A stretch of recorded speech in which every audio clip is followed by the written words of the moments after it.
Welcome to Fire Breathing Kittens, an actual play podcast. Every episode microplot is a complete adventure with a beginning and an end that fits into the overarching macroplot of the whole season. Because they stand sturdily on their own, you can listen to these adventures in any order and skip any you don't enjoy. Today, we are using the combat mechanics from a game called Brains and Brawn. It's our first time playing, so we might make some mistakes. If you enjoy these mechanics, you can find Brains and Brawn on fighterguystudios.itch.io, a super simple tabletop role-playing system for you and your friends. Speaking of friends, today we are joined by Errol Corvidbow.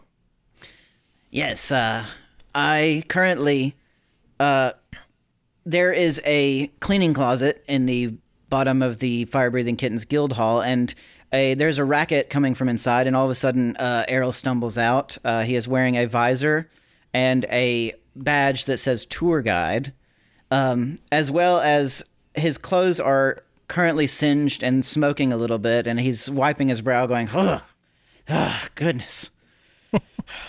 I can't believe what kind of deal I got myself in.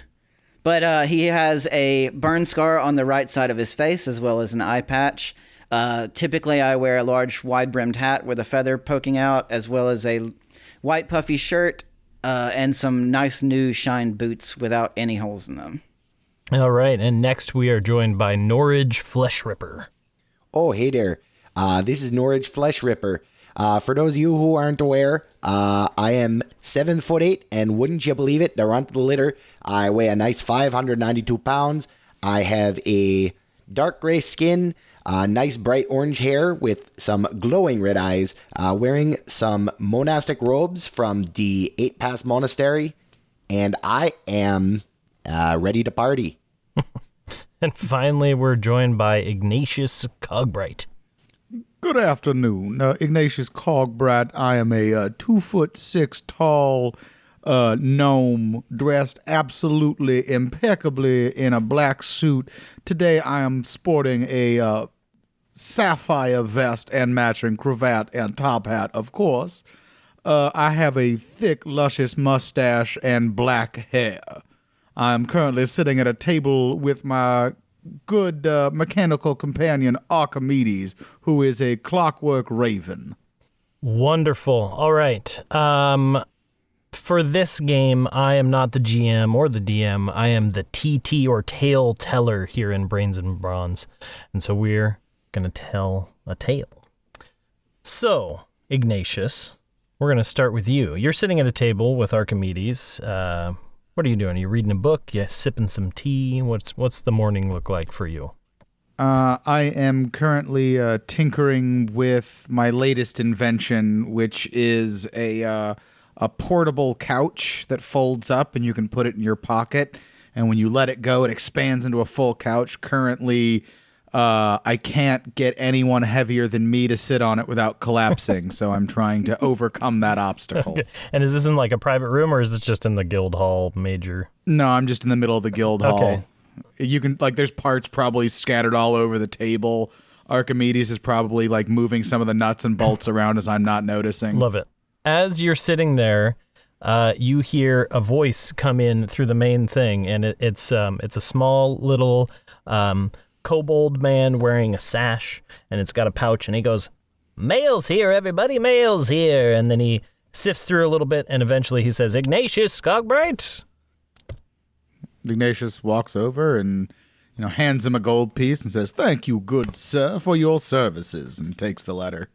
All right, and he hands you a very, very fancy looking envelope. It has scroll work, intricate, not carvings, but embossing on the envelope, and it's got a wax seal on the back.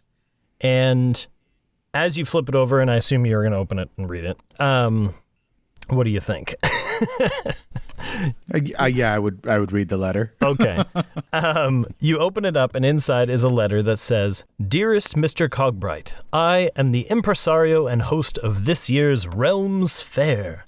My name is Nadia Bison, and I would like to formally invite you and 2 of your companions to this year's show.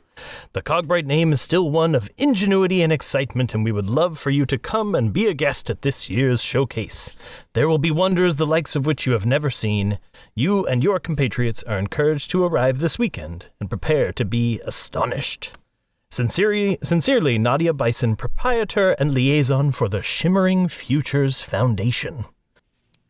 Have I ever heard of the Shimmering Futures Foundation? Nope. And as you're... What was the name of the fair again?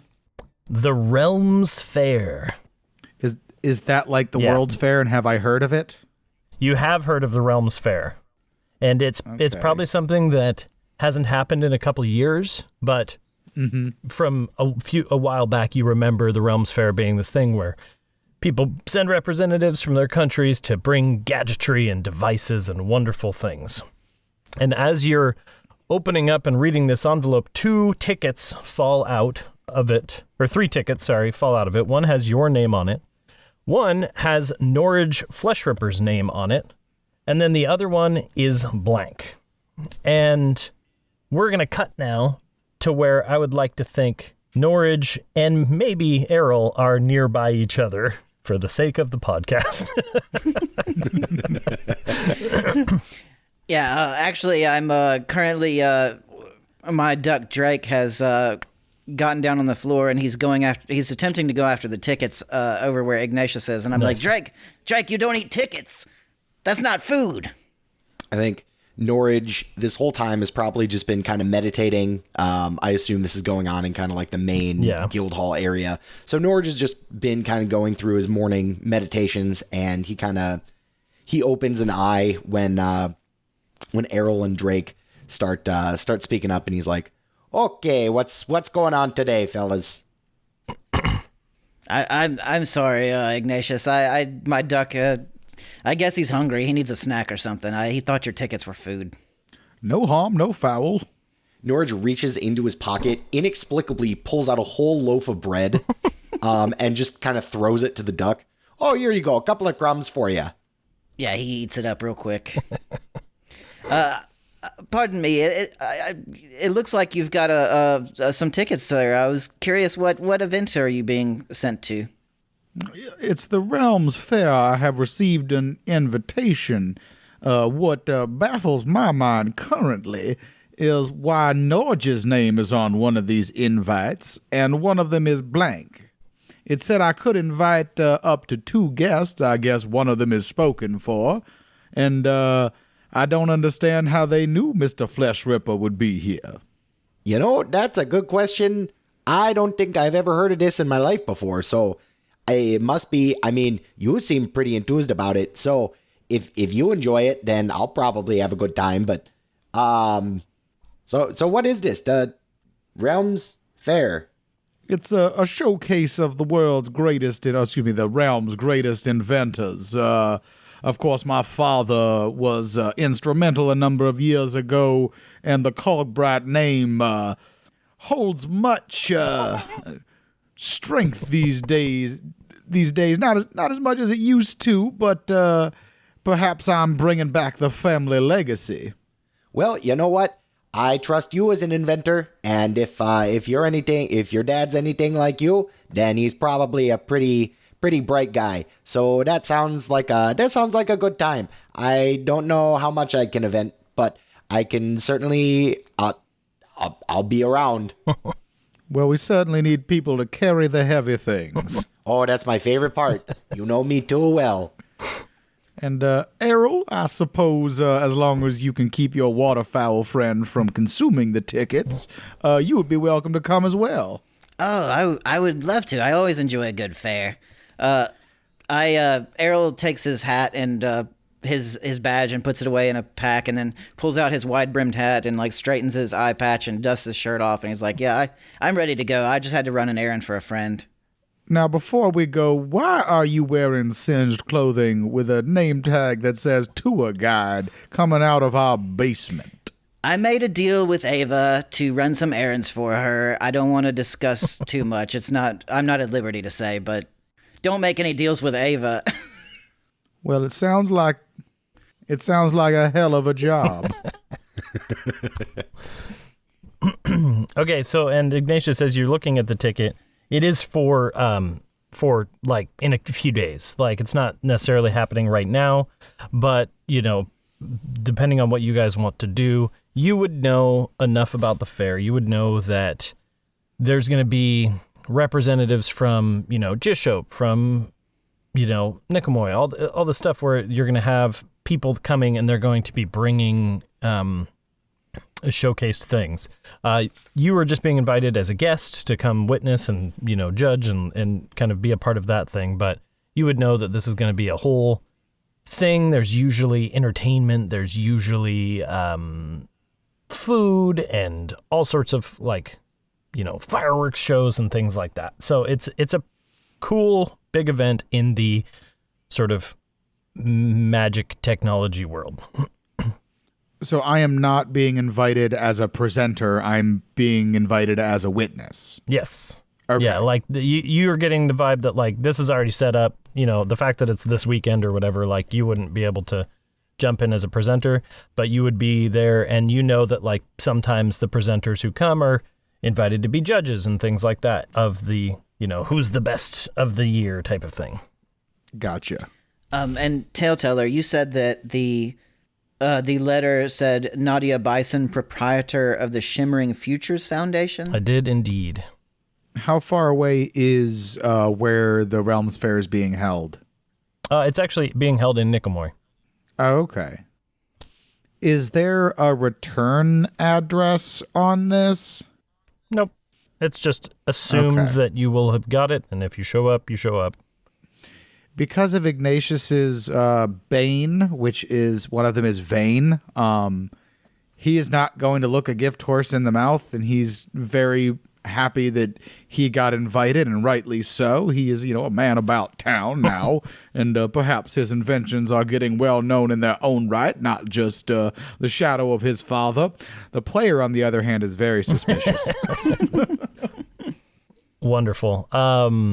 So is there anything you guys would like to do in the days, you know, prior to this, or you want to just jump to our weekend event?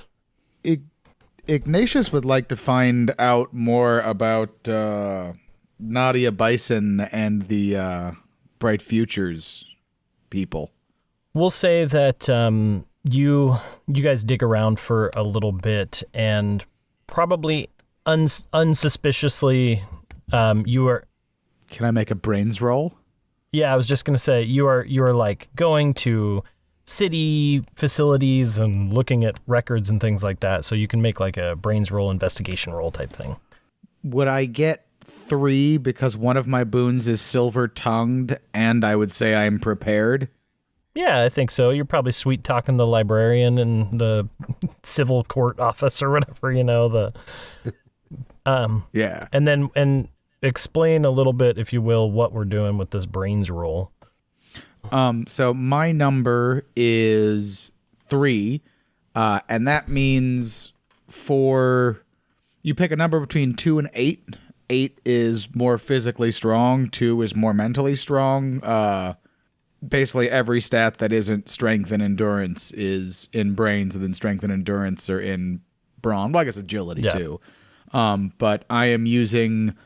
we get boons and banes, and boons are things you're good at, and banes are things you're bad at. And one of my boons is I'm silver-tongued, and one of my banes is I'm vain, which is why I'm not looking into it too much. Although I am observant, so I don't know if that would count for anything. It probably will. But yeah. But not now. And for my 3 dice, because I get 1 off the bat, I get 1 because I have a boon for it, and I get 1 because I'm prepared. It's a 6, 8, and 4, so it's 3 successes.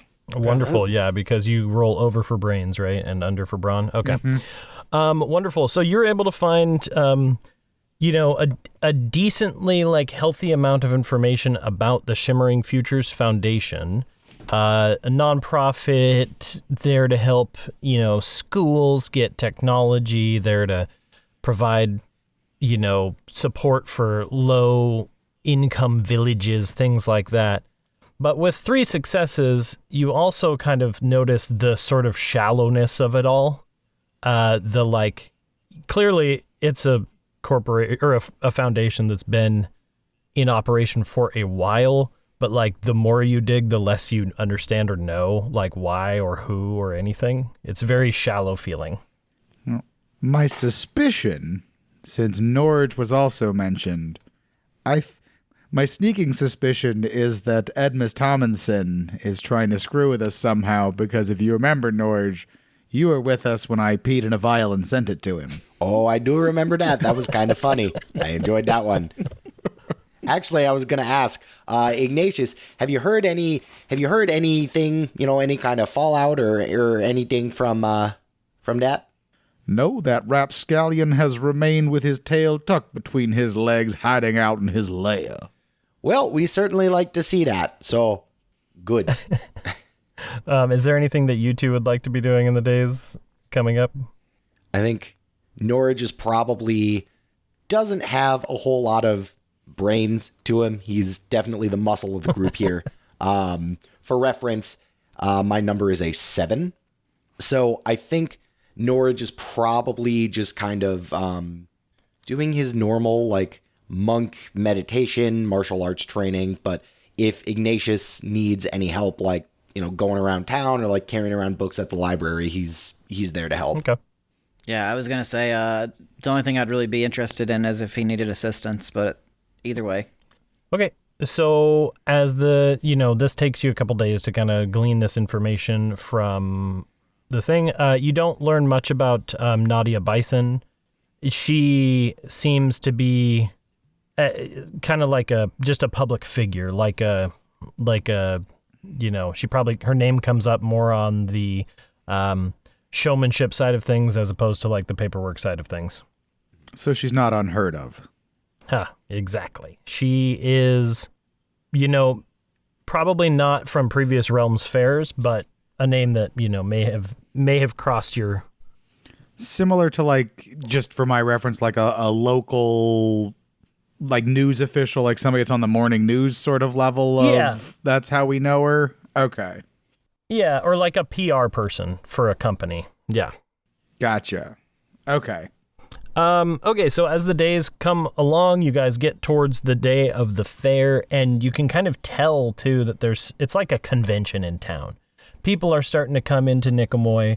You're starting to see food trucks wheeled in, and you're starting to get the vibe on the morning of that, like, people are dressed up. There's a lot of people going to the event, but maybe not all of them have these tickets. Maybe not all of them have, the level of access that these tickets might provide, because it looks like there's a lot of people going to this big convention center. So that's the vibe you guys get, and it's starting to come up to the moment of the fair. There's a wagon that pulls up, and it will take you guys to the Realms Fair when you're ready.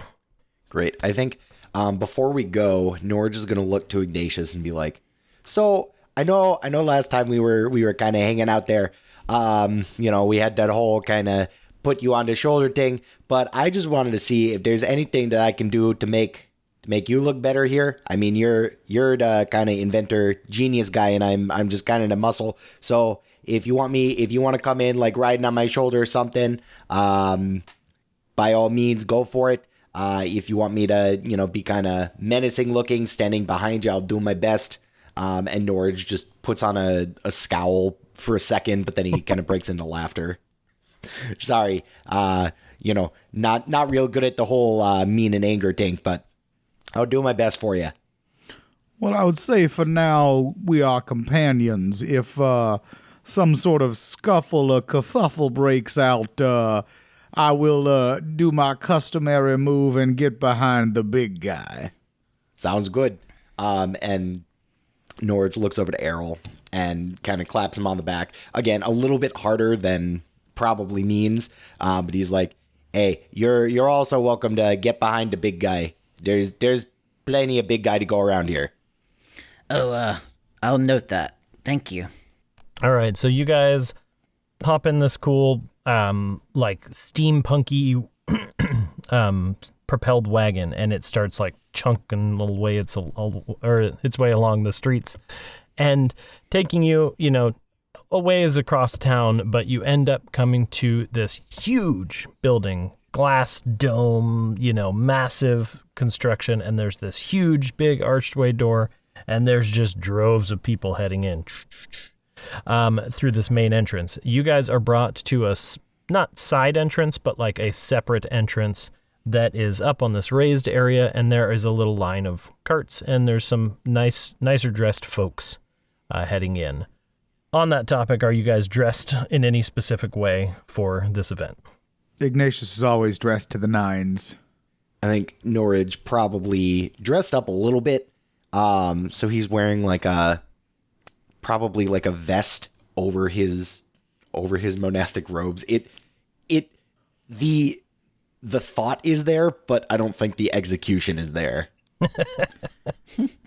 I feel like Ignatius would want you guys at least gussied up a little bit. So you have is it all right with you if Ignatius bought you a matching vest with the vest he is wearing and like a hat? Absolutely. I will also don a similar vest over my usual puffy shirt, and perhaps instead of changing my hat, I might tie like a ribbon or something the same color as the vest around the hat. Nice. All right, so as you guys are making your way up, finally you get up there, and as you are the next wagon in line, there is a woman that is standing there, hands behind her back. She has making lots of broad hand gestures, smiles. She's a middle-aged human with long black hair, and she's wearing like a dark purple suit with one of those puffy, as a cravat. Is that the like puffy tie? Is that what I'm thinking of? Ascot. Ascot, thank you. An ascot, yes. And a nice wide-brimmed hat as well. And she welcomes you guys, and she says, yes, members from the Fire-Breathing Kittens and Mr. Cogbright, come, welcome to the Realms Fair. And she says, my name is Nadia Bison, and this year, this is my event, or at least, well, it's my company's event. Miss Bison, it is such a pleasure to meet you. Your organization does some great work, I am told. These are my associates, Norage Flesh Ripper and Errol COVID Brat. I think Norage kind of bends down and does like a, kind of grasps her hand with both of his hands and does like the Pope handshake. A big shake. And so one of Norage's banes is too trustworthy and also intimidating presence. Your mic just went muted, Norage. Sorry. Okay, great. I don't know what that was. Anyway, I'll just say that again. There we go. Norage has two banes that are relevant here. The first is intimidating presence. He's a big bulky guy. He kind of gives off not the best vibes. Even though he means to. And the too trustworthy. So he's got Miss Bison's hand in a double-handed Pope shake, kind of getting a little bit too close, not really understanding boundaries, and he's just like, oh, well, it's such an honor. My friends and I, we've been learning all about you, and I can't wait to be here. Thanks for having us. Yes, Mr. Flesh Ripper, of course. And she doesn't seem too concerned about it, about your intimidating presence. She's more like, of course, yes, we know of you as well. You are welcome, and we are glad both of you are here. And you, the third member, what is your name? Yes, Errol, Corvid Bright at your service. I am here as a talent scout. I am looking around, seeing these new inventions, and I'm looking for some fresh, hot talent for the Fire-Breathing Kittens. So, thank you for the invitation. Well, thank you for attending. Come this way, and she gestures for you guys to follow her into the bustling fairgrounds. I forgot to ask, is the Eastinghouse Company presenting anything in this Realms Fair? And she says, of course they are. They're one of our largest contributors. Ignatius suddenly gets a little sour. As she gestures for you guys to come in, you're kind of brought to a balcony above this huge opening convention center style room, and in it there are little booths everywhere. There are big stages with mechanical wonders and everything, lots of sparks flying, lots of crazy light shows going on from these distant gadgetry and devices that you guys can see. And she gestures for you guys to head down to the floor and to go explore. And she says, "Welcome to the Realms Fair. We've been so excited to bring this back, this wonderful tradition of making wonders available to the world. And we have representatives from all over. Please explore around, see what you enjoy. And later, Mr. Cogbright, we may be calling on you to be a judge for one of our events. There are a few of the booths that you'll find. They have little ribbons on them. They are going to be presented at the finals, basically. And we might need you to be a judge." Certainly. And so then she wanders off. And you guys are left standing there overlooking this crazy spectacle. I think Norage is, he's been kind of silent hearing about the Eastinghouse Corporation, and he knows Ignatius's side of it. So he, once again, kind of grabs Ignatius, looks at him as like a may I before kind of plopping him down on the shoulder. And, then kind of gets pretty quiet. And he's like, so I know that Eastinghouse, they're here. Do you think that Edmondson's going to be here too? Well, if it does, I have a certain bullet directly for his face. I mean, I can also kind of go be doing my own thing, right? And just accidentally mess up his inventions or something like that. You just say the word there, my friend.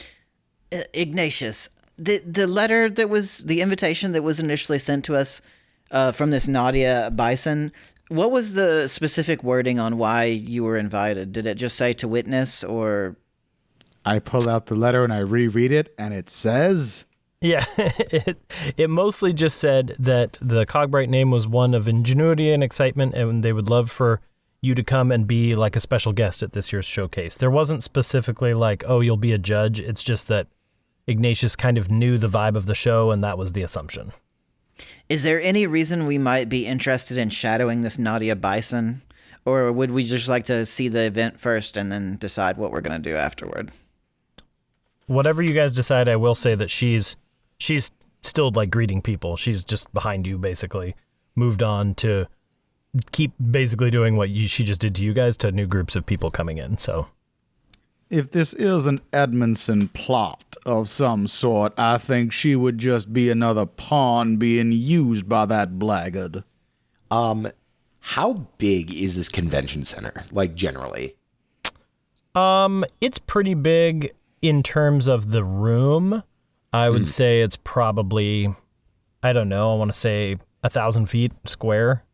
Okay. But in terms of like available walking space, it's pretty tight and it has like a sort of a square layout with like crisscross grid pattern for like how the vendors and stuff is set up. Sure. So I guess Norage kind of gets down on one knee where he can. So, he's just trying to be a little quieter in how he talks, just, getting a little closer, and he says, so if we want, it's kind of a big room, but not a ton of places for people to be. And I'm pretty tall. So if we wanted to kind of split up and do our own thing, Ignatius, you can kind of be the point person. You can be talking schmooze and all that good stuff. I can go over, see what I can see about Edmondson. I don't think he knows who I am. And I can just pretend to be some guy. And then Errol, I know you mentioned you wanted to kind of keep an eye on Nadia. You can certainly do that as well. Maybe we can meet up in a little bit, see if we can find anything. But also totally cool to stick together if that's the better idea. Well, here's my suggestion. Mr. Corfitbrat, you were the only one of the three of us that was not mentioned by name. So if there is some sort of attempt on my life by Mr. Edmondson, which I don't believe it is. After all, I am a Cogbrat, and my name does hold some sway in the inventor community. But just in case it does, I believe you should be the one that investigates the Eastinghouse Company. Perhaps you and I, Norage, should stick together in case I am accosted, and we look at the booths that have the ribbons on them, if that suggestion sits well with everyone. I actually like this idea. I imagine the Eastinghouse company probably has their own booth and or tent here. But if you want to look around in a general sense before we go, but I would be definitely willing to go up there and talk to them and see what kind of information I can get. Yeah, that works for me. I'm pretty good at infiltration, so we can figure that out as it goes along. Reminiscing about the tour guide shirt you were wearing earlier.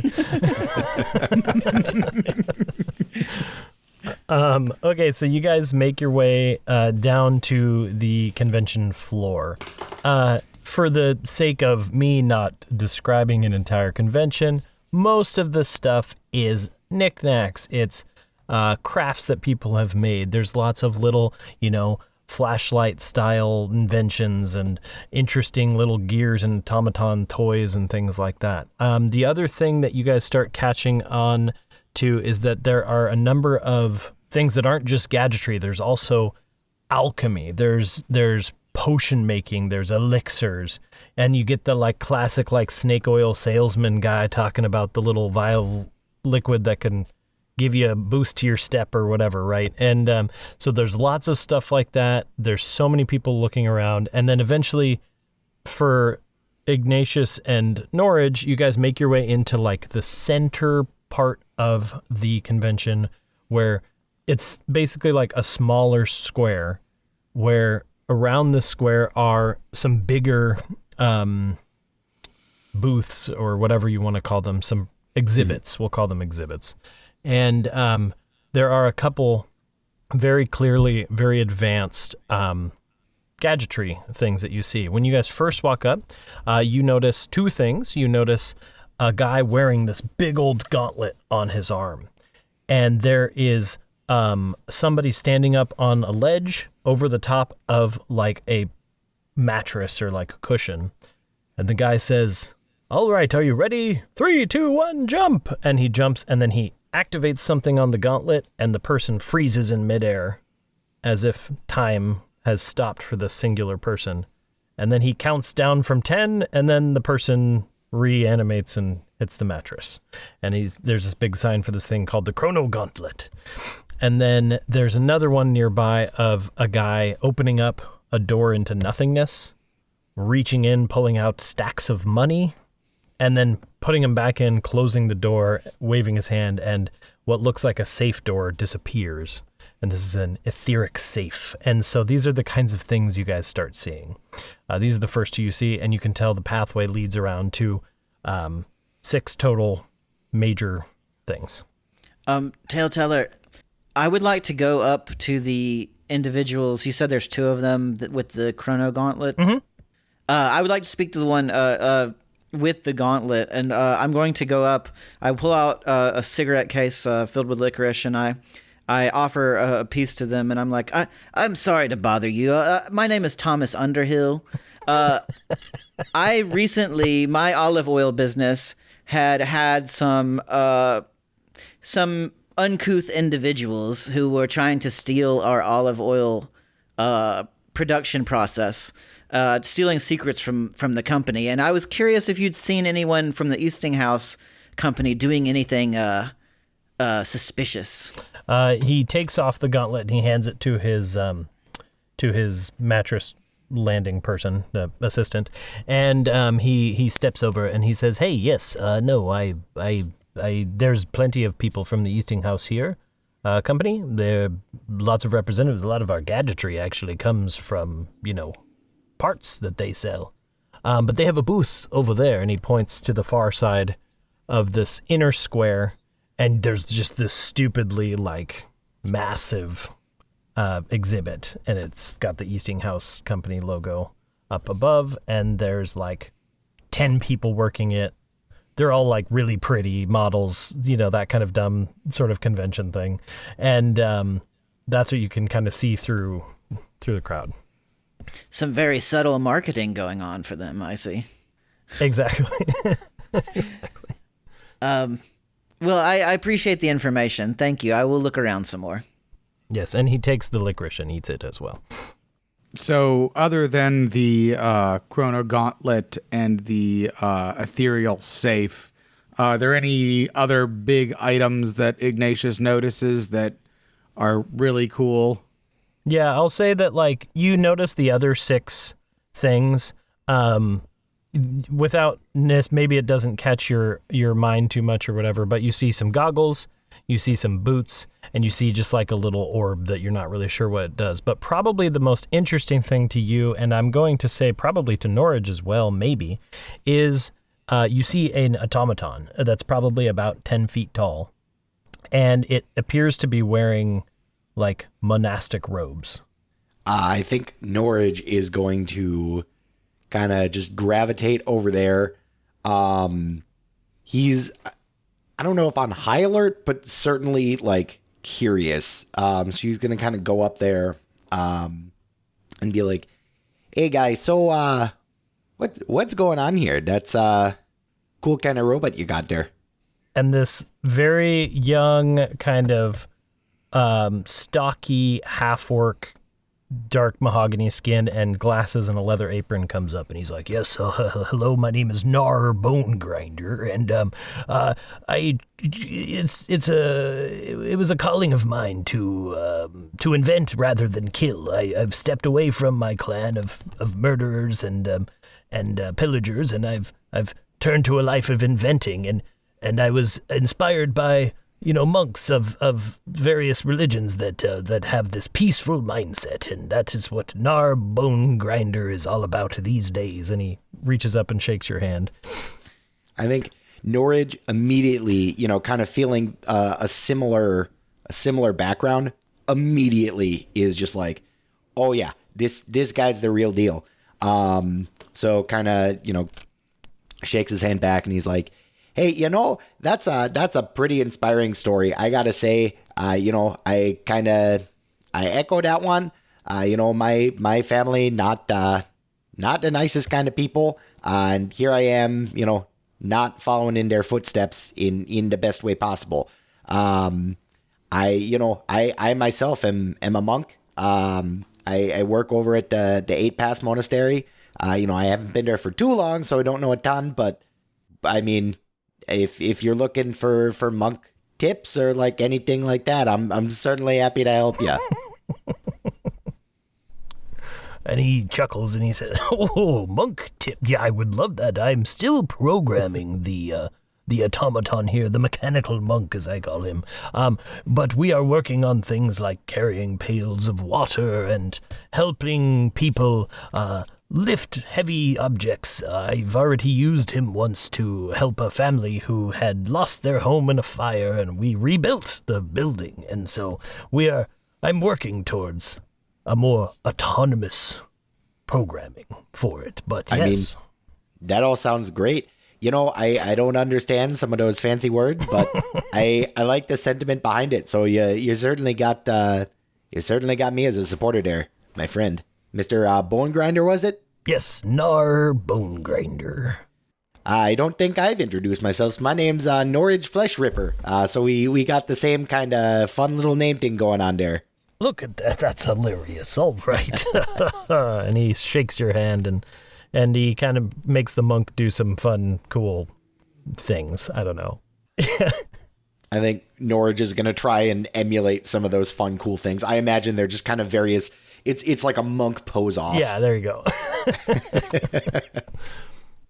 Real quick, I would like to come back and walk over to where Norage is, and seeing this automaton, I would pose a question to this Nar Bone Grinder. I'm gonna say, "Pardon me, sir. I was just curious, is there a name for your company, or did you work in tandem with any other company to build this design for this automaton? I mean, I am myself a singular inventor, but of course I've had input and I've had parts and devices. I can't make all of the things myself. Depends on what you're asking about. Some of the gears are from local blacksmiths. Some of the more intricate parts come from other places. But it was I who put it together, yes. Can I, Taleteller, can I make a sort of insight check? I would be using brains for this to see if I believe that he's being honest about that. Mm-hmm. So I've got my number is 3, and I'm going to roll, let's see. I'm just going to roll a single D10. If I get higher than 3, that's a success. Do any of your boons work, or? I have stealthy and smooth talker, but I don't think I'm really using the smooth talker in this instance. Okay, because you're just trying to insight. Yeah, okay. I got a 4, so that's a success. Over 3. Yeah, okay. And that's the part that's going to mess with my brain every time. Yeah. And don't forget there are different levels of success in this game. Oh, that's right. I should look that up. Yeah, with a 1 you succeed, but it creates complications. That's right. So it's 1 is you got the job done, but it's a little more complicated. Okay, cool. You get the vibe that he's telling the truth, but you also get the vibe that he's maybe keeping some part of what he described more vague than maybe it should have been. Well, that makes sense. I don't expect him to like spill the beans on everything he makes. So. Yeah. All right, that's acceptable. Yeah, and then so are the 3 of you are just kind of hanging out here, talking with Nar, Bone Grinder. Errol, were you going to break off, or was that something that you were going to do later? I'm kind of just seeing what everybody else is doing at the moment. Unless, Ignatious, do you have anything you'd like me to do? I would very much like you to investigate the Eastinghouse Company at their booth and see if Mr. Edmondson is about, perhaps. Okay. Yeah. So I'd be willing to do that. I think initially I would attempt to sneak up on the booth just to see who all is there. Okay. I don't, before I leave though, Ignatius, I don't actually know what this Edmus Tomlinson looks like. Could you give me a description of him real quick? Imagine a piece of shit. No, he's a gnome. He's very elderly, a wizened man, gray eyes, sallow skin. You'll know him by the stupid, vacant expression on his face. No, he's actually quite clever, unfortunately. He's a warlock of some renown, unfortunately. He steals ideas, but you'll know him as his ego is only matched by his evil nature. So if you see people bowing and scraping to a presumable moron, that would be Mr. Edmondson. All right, noted. Yes, so I would do my best to... in this case, I'm 4 foot tall, and I imagine there's quite a few who are much taller than me.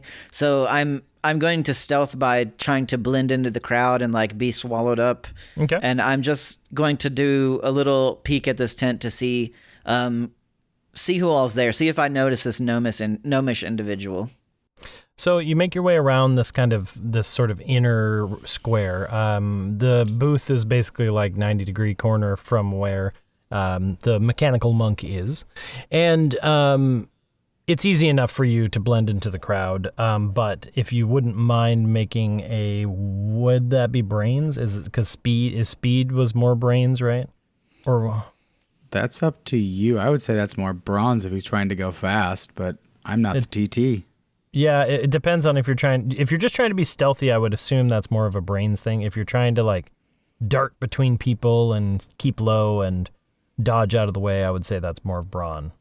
Yeah, no, for this, I'm just doing my best to keep to the shadows and use strategic positioning to be hidden, so. Okay, so you want to make a brains roll? All right, so. You can probably make it with a boon, right? Yes, I have stealthy as a boon, and I would like to say I'm prepared because this is kind of my jam, so. You're actively, planned to do this, so.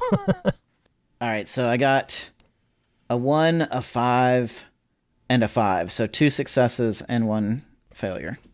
Okay, so, and I think that's just kind of normal, right? Yep. Yeah, that's just you did a good job. You do a great job. You sneak on over. The booth is huge. It's this huge, like, wooden structure, archway. It has the Eastinghouse Company logo on the top.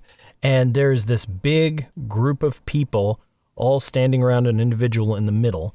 And they are presenting what looks like a pair of boots, right? And these boots are very, like, nice scrolled leather work boots. And the person wearing them is just sort of a, I don't know, tall, half-elven person.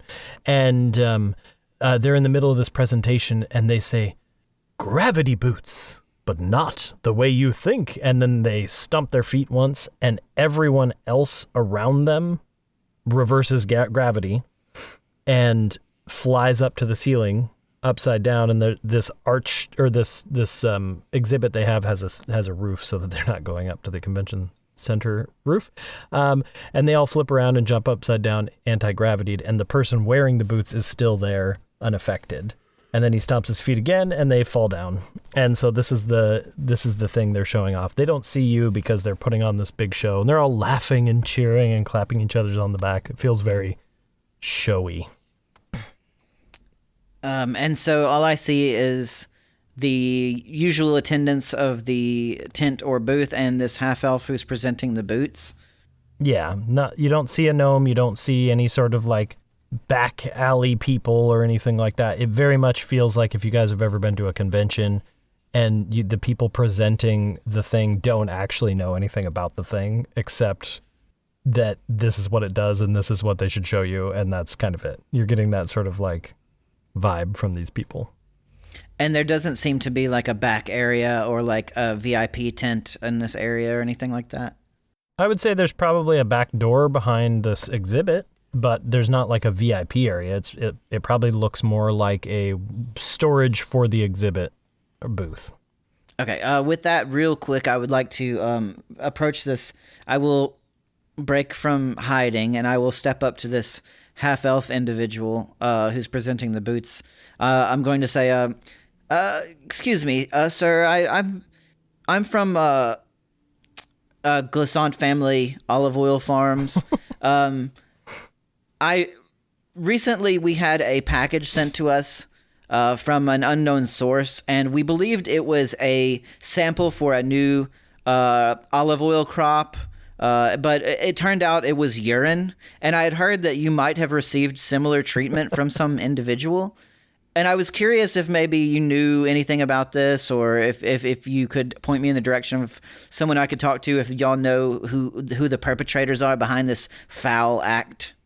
And the half-elven man like kind of laughs, and he claps you on the shoulder, and he slips the boots off, and he kind of like pulls you over to the side and steps away, and he gestures for his assistants to continue on, and then he kind of pulls you over into the shadows, and he's smiling, and he looks around, and then he gets down really low, and he's like, "What are you doing? Bringing attention to things like that in public? This is a show. We're trying to put on a show, and you're talking about urine." I'm very sorry, sir, but this piqued me and made me very angry, but there was an unknown sender, and I had heard that something similar had happened at your place of business. If there's anybody you know who could give me any more information on this, I would love to know. Well, we're all temporary workers for the Eastinghouse Company, except me, of course, and there's a representative here, but he's busy with the finale event, so I can't help you, I don't think. But there's someone maybe later you can talk to. Oh, so there must be in a different office or building around the area? They're busy getting ready for the evening's show, yes. The Eastinghouse Company is putting on the grand finale. Could you point me in the direction of this grand finale? I'd like to see it. Well, it's a secret, so I don't know. Okay. All right, well, thank you for your time. I'm sorry to have bothered you, and I won't mention that word again in your presence, in the presence of your tent here. I apologize. We're trying to sell boots, not urine, and he storms off. Okay, with that, I will return to my compatriots. Well, who pissed on his boots? If you remember correctly, we did.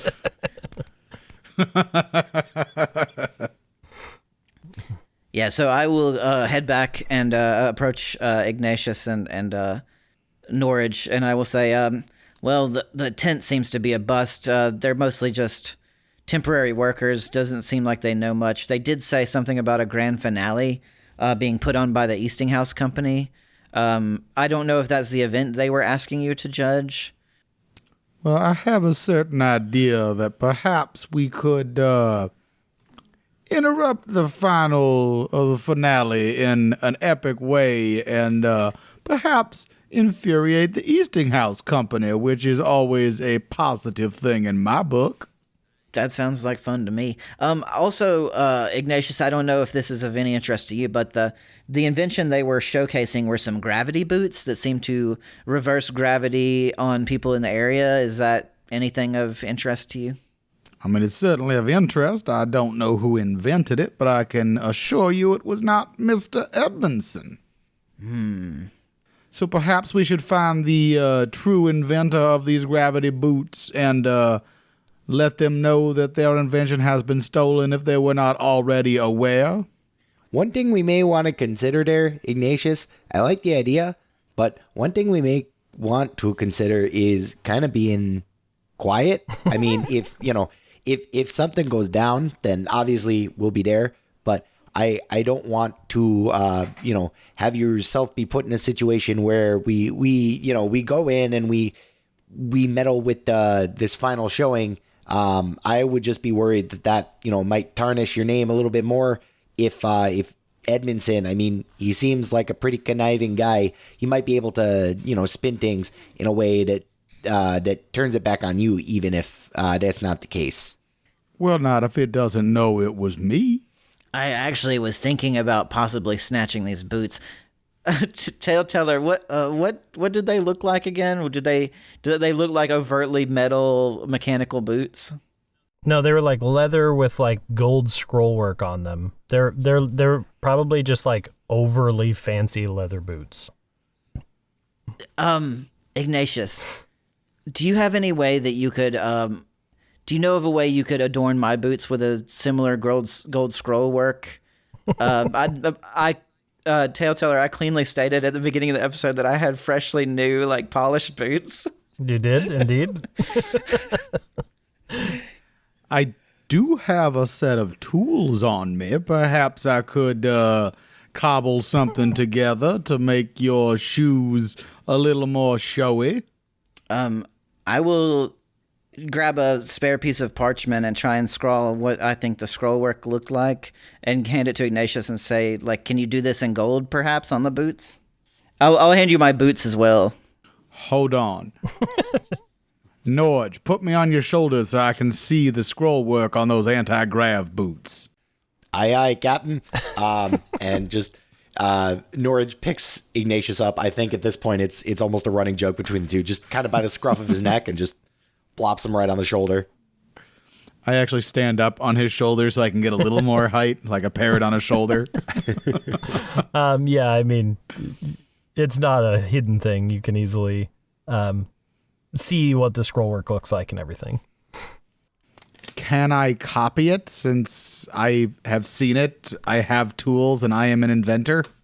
I think you can roll for it. Hooray, rolling for it. But yeah, How many dice would you say I can roll? I would say 2 at minimum, and then just because of like your background, but I don't know if you think there's another one that you would maybe get. Well, how about 2 10s? And that's over my brains roll by quite a bit. So that's 2 super successes. Yes. Oh wait, you got 2 10s? Whoa, nice. Okay. You could. I guess not a super success because I didn't hit my number, but it's a success. You feel extremely confident in your ability to recreate this scroll work on these boots. Would this be something that you were going to like paint on, or are you going to try to actually do like the engraving of leather? I don't know how this leather works. I have no idea as a person. I would try to do the I don't know if engraving is the right word. What gold work? Gold scrolling? I don't know what you'd call it. Oh, there you go. Yeah, filigree or something. I have no idea. Filigree? Basically make it look exactly like those other boots. That's what I'm gonna try to do. Okay. I don't want to presume to tell you what you would do, but I'm sure being someone who probably works with electronics, you probably have some gold leaf or something, some sort of gold conductor with you. So, like, Yeah, undoubtedly. I'm sure you could find a way to fashion that. I see. I will allow it. I mean, worst case, I could take a little bit of Archimedes and. Oh, there you go. So, and you guys are you doing this on his shoulder, or what do you do? What's your? I get down so nobody sees me. Maybe try to like hide in the corner and have Norage stand in front of me so they can't see what I'm doing. Yeah, I think Norage crosses his arms, tries to look as mean as possible, and like if anybody, kind of starts looking for more than a second, he's like, "Okay, move along there, guy. This is some official inventor work here. Stuff is going on that you don't need to be a part of. Keep her moving." Okay, so you guys are still kind of in this like central area, but just tucked in between some booths or something. Yeah, I imagine, there's probably little alleys. Yeah, there are. Okay, so it takes you some time, we'll say, to do this. It takes you a little while. And after a little while, you feel pretty confident about your product. Maybe some other show stuff has gone on. Maybe the mechanical monk was doing some stuff. We'll say it takes you, the better part of like 20 minutes or something to make this. I will go up to Norage. After I receive the boots from Ignatious once he's done, I will go up to Norage and I will say, Norage, buddy, I could use your assistance. You don't need to like give any information about yourself, but if you could perhaps outside of the booth cause a distraction, or maybe Drake could help you and you could like be chasing a duck and say that it got into something to like divert attention, and I will try to swap the boots. I think I got something I can do. So question for you, Taleteller. So you said that the Easting House booth had this like archway. About how tall is that? I'm going to say it was probably about 20 feet. They were probably trying to make it look pretty cool when people flipped upside down. So there's probably a good, I don't know, maybe we'll say 15 feet of like height so that, you can see all the people upside down and it's all very interesting. Well, I have a funny idea, and that's my only idea. So I think Norage is going to walk up to the to this display, and now wait, Norage, before you go forward, perhaps we should all discuss what our plans are before we cause some sort of havoc that none of us are prepared for. Okay, so here's what I'm thinking, right? So I'm gonna go up and I'm gonna ask our little friend there to go do a display with me, because I'm a big guy. I think it'll be kind of cool if you can make a 8-foot tall dude flip around and do stuff. What I'm gonna do is when I'm flipping around, I'm going to try and smash through the archway so that I keep going up. Everybody starts freaking out. There's panic. I'm on the ceiling. And Mr. Half-Elf puts his boots away. And then in that moment, we can have Errol, Drake, one of the two kind of run in, grab the boots, switch them. I'll figure my way off the ceiling. Sort of glossed over that part of the plan. Well, you know what? If I'm on the ceiling, people are going to be looking at me. They're not going to be looking at the boots. So I would like to send Archimedes up on top of the arch to perhaps weaken a certain spot, so when you hit it, you go right through and you don't have to bash it yourself. I mean, that could work. And as for you landing, just a tuck and roll. I like this plan. My only concern is the boots themselves. If he has to remove them, that might get kind of he has to wear them to activate them, so I'm worried he won't take them off in the chaos. You have licorice, correct? Yes, always. Chew it up and spit it on the ground in front of him. Once he has that licorice on his foot, he'll have to take the boots off. I see nothing wrong with this plan. Well, Errol is impulsive by nature. That is my bane, so I'm like, all right, let's do it. Or have the duck poop on him. I wouldn't want to keep duck poop boots on. Okay, so you're going to send Archimedes over. And try to, like, I don't know if he can use his talons or his beak to just sort of, I assume it's probably like pressboard or something that they made this out of, not great material. Yeah. I would just send him over there to try to just bash at a spot and scratch it so that when Norage's full weight hits that, he goes right through. And I mean, to be fair, as mentioned before, Norage is almost 600 pounds. Yeah, I was going to say. Yeah. And he's also going to, try and kind of hit it with some momentum there. So it probably is not going to take much, especially if it's made with, smaller or a weaker material. Archimedes, I mean, any help is help, but Archimedes may not even need to do a whole lot of much. Well, we'll say Archimedes flies over. I rolled for Archimedes because I haven't rolled yet. And for a brawn thing, and that's below the number that I came up in my head, which I just said was 5, and he actually got 2 successes. So we're going to say that you send Archimedes over while you're doing this scroll work on the boots, right? It's a tag team thing, and Archimedes, you just see him over there, like, get a hold of something, and then, like, fly up slightly in the air and then spin in a circle and undo a bolt and then go to another bolt and undo a bolt. And he unscrews like 5 or 6 bolts and then flies back over to you guys. And you feel confident in your setup. All right. Oh, sorry. No, that's fine. I think I was just going to say, and you guys are welcome to do your thing. They're probably about to start another showcase soon. Great. I think the plan's in motion. Norage is going to walk over to this area where it's going. And he's going to, just kind of stand. Obviously he stands out. I assume he's probably one of the taller people in the crowd. For sure.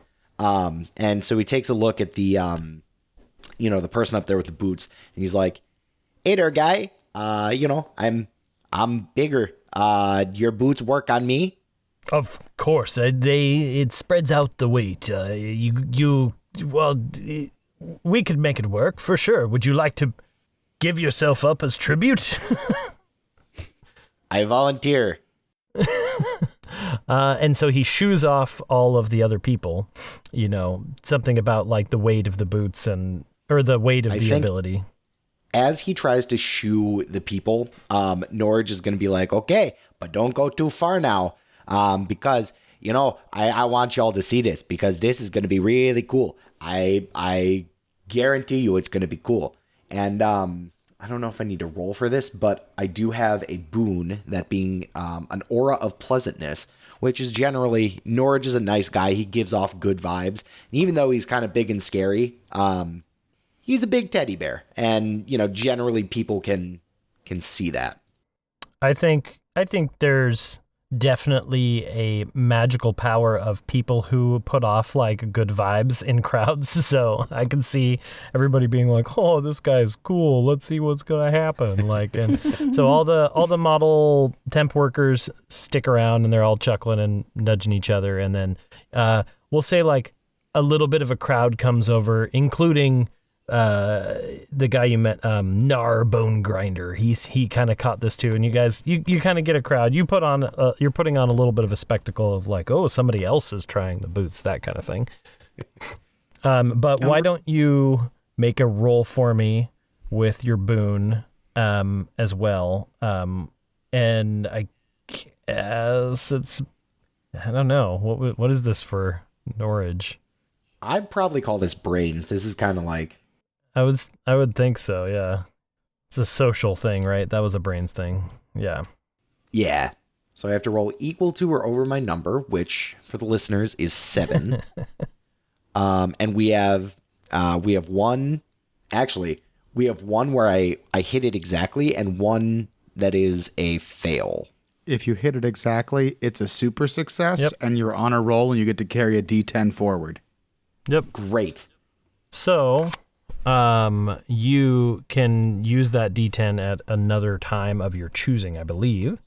I was just looking. Yeah. Okay. So, awesome. So, yeah, just kind of falling into the same vein of that. And I will even say, like, you start catching the overarching crowd too. The people from the other lanes are kind of coming over, and everyone's like, "Oh, this big guy's going to try out the gravity boots." And Nadia is done viewing people, and she kind of steps up too, and she stands next to Ignatious. Or, I shouldn't say that. I don't know what Errol and Ignatious are doing during this. Actually, I was gonna say, because I do have an idea for this. So I would like to make a stealth roll to be in position for when I think the guy's vulnerable and I can snatch the boots and swap them out real quick. Okay. But I want to put Drake into position, and I would like him to when the half elf is using the boots, I would like Drake to go up and undo his laces. Okay. So that if he doesn't take them off, perhaps I can snatch them off his feet, or maybe he'll trip on the laces. Okay. So I will do my stealth check first, if that's okay. Yeah, you go for it. I'm going to use 3d10 again, since we planned for this, and I have stealthy as a boon. That's fine. I got 2 6s and a 4, so 3 successes. Okay. For stealth. And then if you would like me to, at a later point, I can try and make a check for Drake to try and untie the laces. I was just going to say, since you got 3 successes, that third success is supposed to give you like a little something boost extra. We'll say that like that will count as Drake's ability to untie the shoes. Awesome. Ignatius is kind of just blending into the crowd, not trying to be suspicious so the Eastinghouse Company people don't see him. Okay. But he does have Archimedes ready that if the guy doesn't take off his boots, basically I want Archimedes to fly at his face to knock him over so that Errol can run in and snatch the shoes. Okay. All right. And I'll say that Nadia Bison, she steps up and you see her then, but she's kind of off to the side and she's got her arms crossed and an eyebrow arched and she's just watching the show with a smile on her face. Okay. Yeah, let's do this. Right. So, I'm sure you did not plan for this as a DM. rarely do we get to do what we plan for here at Fire Breathing Kittens. How do you want to kick this off, Norage? Or you step up and the guy's like, "All right, sir, come on over and make sure you stand here underneath the protection of the archway here above us, and that will keep you from flying up too high, and we'll activate these boots." Brought to you by the sure. Eastinghouse Company, everyone. A wonderful invention created specifically by them. Boo. Oh, sure. Norage is definitely going to kind of lean into this and be like, I'm really happy you got this because I'm a big guy, but I'm scared of heights. So, I don't want to get too crazy with this. Okay. And we'll say that, are you trying to get Drake to untie his boots like during Norage's nonsense? Or Yeah, I was going to try and signal him so that right as the guy activates the boots, he goes up and tries to pluck the laces out. Okay. And that way, after the chaos of the thing, perhaps he like stumbles over his laces or, that kind of thing. Because I also have a plan once I get topside, as it were. Okay, well then here we go. So you go stand up there underneath the thing and the guy's like, "All right, everyone, are you ready?" And everyone's cheering and he goes, "Here we go." And he stomps his feet down and with a surge of energy that washes over you, this like noise and hits, and all of a sudden you just feel like you're in the sky and you need to fall. And so you start flipping upside down and heading towards the 15-foot, which for you is only like Right. a body length, a little over a body length. And I think as this is happening, I think Norage is going to kind of tap into another boon of his martial arts prowess and monk focus. And he's just going to kind of tap into his, his monastic abilities and reflexes. And as he starts flipping up in the air, he's going to jump, so that he's carrying as much momentum as he can to try and just barrel through this. So like time it so that you jumped as it happened kind of thing? Exactly. I see. Cool. So with this powerful push, and you probably, like, as you do that too, the guy's like, wait, and tries to, almost stop it, but it's too late. You flip up and you collide into the spot that Archimedes had weakened, and you feel this, like, thin little boards just kind of crack and break under the pressure. Bolts go flying. Crowd goes crazy for a second. I think as soon as he goes through, Norage is absolutely making a spectacle of himself. Like, not even just this little crowd that has amassed. He's trying to, get the attention of as many people as he can. So he's, as soon as he goes through the board, he's screaming. He's like, oh, jeepers, oh, cripes, oh, no, I'm in the air. This is not good. This was not supposed to happen. He's like yelling at the, I love I was just going to say, I love the idea of your scream is, oh, jeepers. So he's like yelling over at the half elf with the boots, and he's like, I told you I was afraid of heights. You said this wasn't going to happen. Is this part of the gig? And the man's like, oh, no, what do we do? And then how high is the, I was just going to say, we're talking like 100 feet easy. Okay, so I think as soon as he hits the ceiling, like the top of the ceiling, he's just going to start sprinting away on the ceiling. And I had said before that it was like a big domed glass, like, convention center. So I like to think that it's like curved too. So like, yeah, maybe not the whole thing, but like, yeah, you basically hit glass. You can see the sky below you.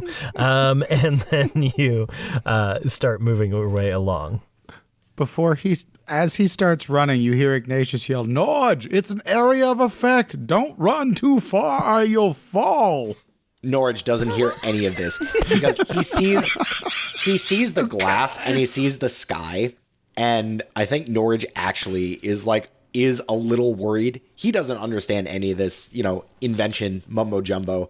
He thinks that he is just going to be falling forever. So he's just sprinting away kind of towards the bottom of the dome, to where it's, closest to the ground. But he's, I think Ignatius and Errol for a second, they could tell that Norage was putting on a show, but now Norage is no longer, Norage is no longer putting on a show. This is his truth. Okay. So we'll say that the explosion through the roof, the floating up, or not floating, I guess you're falling. So it would have happened pretty quickly, but you collide with the roof and you're standing up. This is the moment, Errol and Ignatius. What are you guys doing in this moment before Norage starts this run? Yeah, so I would signal Drake and have him undo the laces, which might have already happened around the same time, I guess. Mm-hmm. And at that point, I would head over with the boots as stealthily as possible to get into position. And if I'm gonna wait to see if I find a good opening. And if I don't, I might attempt to push him over, but I'm going to wait just a little bit longer to see if I find an opening to switch the boots. Okay. Ignatius, are you doing anything in this moment? I think Ignatius is now worried about Norage's safety. He didn't think through putting his friend in danger. Norage also did not think through putting himself in danger. He is looking around for some sort of rope or chain that I can give to Archimedes to fly up and give to Norage to tie on to something, or like a trampoline he can land on or something. Ignatius is racking his brain for how to save Norage's life from a 100-foot fall. the guy, the half elf, immediately this happens, and he's like, "Oh no! Quick, get the Eastinghouse representative here immediately!" And he's just kind of moving around and looking up at Norage and trying to figure out what to do. And everyone's eyes are up, including his, which is why he doesn't see his laces untied. And he trips and he falls down flat on his face. And just with like a thud and an ow, you have your moment if you want to use it, but we'll roll for some stealth or something like that. Sleight of hand. Yeah, absolutely. I would do my best to get in there and switch the boots. Like, I'm not going to leave him without boots. Well, what's the better option here? I'm not asking the. I know. I don't want the tellteller to tell me, but so I guess it's up to me to decide. But I'm trying to figure out in my head, like, should I leave him without boots or should I just put new boots on him, and then which is more noticeable? I would put new boots on him. I would say put the new boots next to him, like when he fell out of the boots. Oh, that's a good idea, and they're already untied. Okay, yeah. So yeah. In that case, I will try to swap the boots, or no, I will pull the boots, the gravity boots off, and I will sort of lay the other ones like he just slid out of them when he fell, and then I will book it out of there. Now, Tellteller, I would be okay with a stealth roll if that's cool with you, but in this case, because I'm impulsive, I'm going to take one die away from myself just because it's my bane.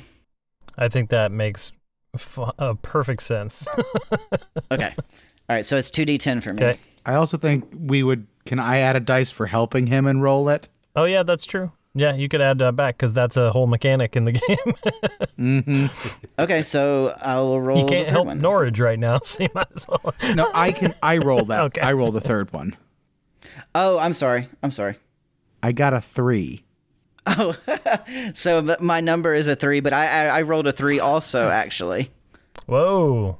So I rolled a 3 and a 2. Well, but the honor roll is just one dice, right? Yes. Correct, but it's a super success, but he can Right. carry one forward.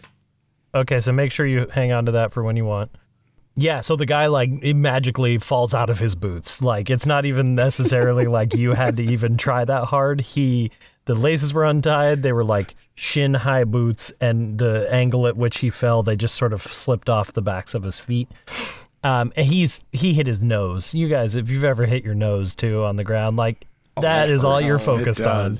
And so he does not notice even remotely that this boot swap happens. So you snatch up these anti-gravity boots. Sorry to every future Fire Breathing Kittens podcast GM, but you have them now. And you pretty easily are able to sneak out because everyone's eyes are still up at Norage. Amazing. Now, I would argue that since the Edmondson and the Eastinghouse Company had wronged Ignatius, perhaps he could have the boots. Well, I think Norage is done with anti-gravity stuff forever. Although first, let's get Norage down from the ceiling before we decide the ownership of the boots. And I will say for Errol, as you grab the boots, you can kind of feel, kind of like akin to attuning to them. You feel this connection now to this column of energy that currently Norage is in, and you can kind of sense that there is in fact a boundary to this. But at about this moment is when Norage just starts sprinting across the glass dome and heading for that. Ignatius, you were trying to find something. Yeah, there's lots of cool weird gadgetry around. There was some fun stuff that you guys have seen. What are you feeling? Is there like a parachute? Actually, even better, is there like a hang glider I could get up to him somewhere? Because I just have this great idea of Norage like on a kite, like flying around the whole convention center before coming in for a landing. We'll say, hang on, let me roll. Okay, we'll say that Nar Bone Grinder, this younger, like stocky half-orc guy, he's like, oh man, that's that's my monk friend up there. We're going to need to solve that problem. And he runs over to his table, his booth where the mechanical monk was, and he like hits a panel on the side of the monk, and like a avatar staff, Last Airbender staff comes out, and it has like a glider thing on it. And he's like, I don't know how we can get it up to him, but this might help. And he hands it to you, Ignatious. I immediately give it to Archimedes and tell Archimedes to go give that to the big guy. Okay, Errol, you notice too that Norage is running to the border of this area of effect. So what do you want to do as you can feel this?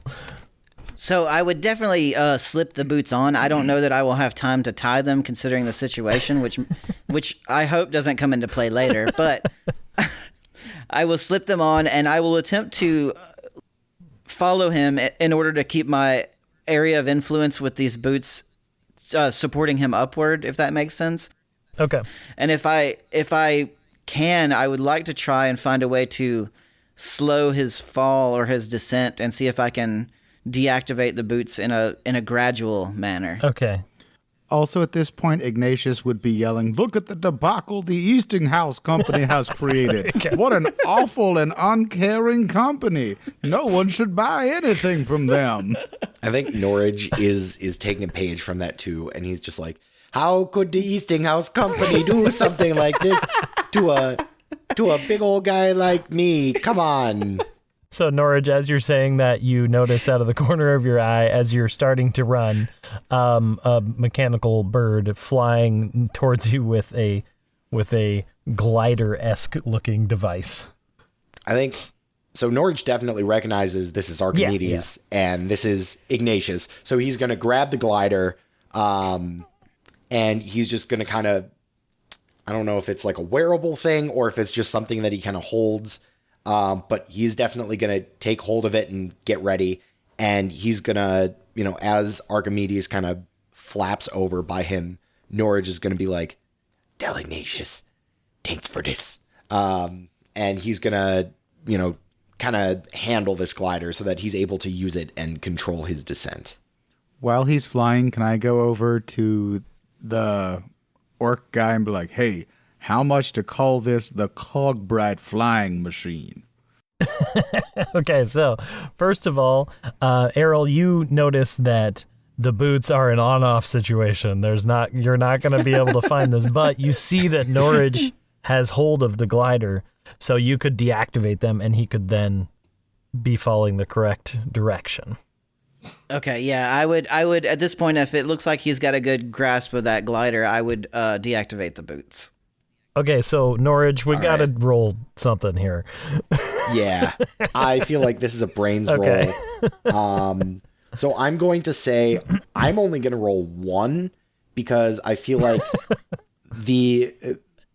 maybe some vestige of mug focus would be able to kind of help me, but also Norage is freaking out. So I'm just going to cancel that out there. Okay. I was going to say I will. Didn't you have one forward from earlier, or is that? You do have, that's what I was going to say. You do have your on a roll if you want to use it. I don't think this is the time to use it. Would Archimedes be considered lending a hand? I think so. You could get I would two, say two, or you just want to roll one? If you want to roll, I just want to roll one. Yeah, if you want to roll one, I'm not going to stop you. I will say that, like, at this moment of your roll and this about to happen, you got a good hold of the glider. You kind of got an idea of how it works. You just hang on to it. Mm. But as the gravity switches, you are now upside down holding a glider that is designed to be right side up and support your weight. So this is also not helping your one dice situation, because immediately what happens is it catches weird and you like flip 180 upside down. So go ahead. Well, good for me. I rolled under what I need to, so it is a success, but not a super success. Okay. So it's a success with complications, right? Okay. Yes. So you flip and you immediately, like, the weight of you on this glider is clear that this is not going to be a great situation. And it goes from like this great idea in a moment to like a high speed, like you've ever seen, have you ever like dropped something flat into water and it's fine at first and then it like catches an angle and it just zips off this direction like insanely fast. You guys watch as he catches and he falls like a leaf for a second and then just like takes off towards the edge of a building. And just for the sake of humor, because I want this to happen, you zip towards the glass and you definitely get down quite a bit farther than danger, but then you do the like cartoon splat against the glass and just like down the rest of the way. That's when Ignatius turns to the orc guy and goes, "Never mind, I was never here," and walks away. The guy was midway through a contract. Dang it. And I'm going to say that just for the sake of that, you're going to take 1 PD of damage for whatever your damage is. Sounds good. Just because we should do that.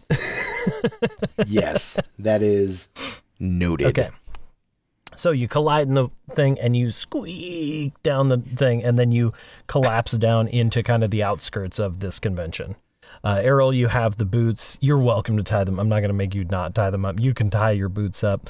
And the kerfuffle is complete and the crowd all rushes over towards Norage. There's this big hubbub about it. Ignatius, you said you were observant, correct? Mm-hmm. So as the crowd is rushing over, including all these like temp workers from the Eastinghouse Company, there's this, they're trying to keep their name good. They're running over to go to where Norage landed. Errol, you probably have kind of stepped out. It's up to you if you want to go over too. Ignatius, as you go to kind of watch the crowd, you do notice that that Nadia is not around. Neither is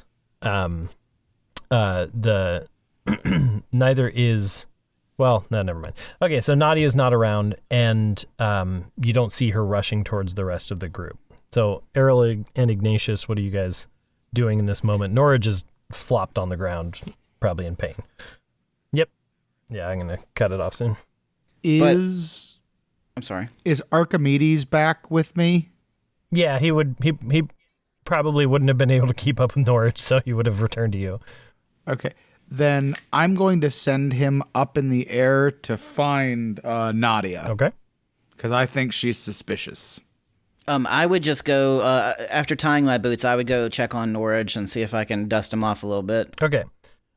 So you, Errol, rush over and make your way through the crowd. Norage, you just hit the ground hard. What are you doing? You getting up? I think Norage, kind of slowly gets up, and so he's like, "Oh, woofda, and he kind of addresses the crowd, and he's like, "Okay, everybody, that hurt, but here I am. I'm still standing, but." And he kind of looks for any of like the temp workers of the Eastinghouse. Yeah, I think the half-elf is there. He probably snatched up the boots and is holding them, the fake boots now, and not wearing them. And he rushes over and he's like, "I'm so sorry, sir. I don't know what happened. The boots just were too powerful, or I don't know, maybe." And he's just kind of babbling.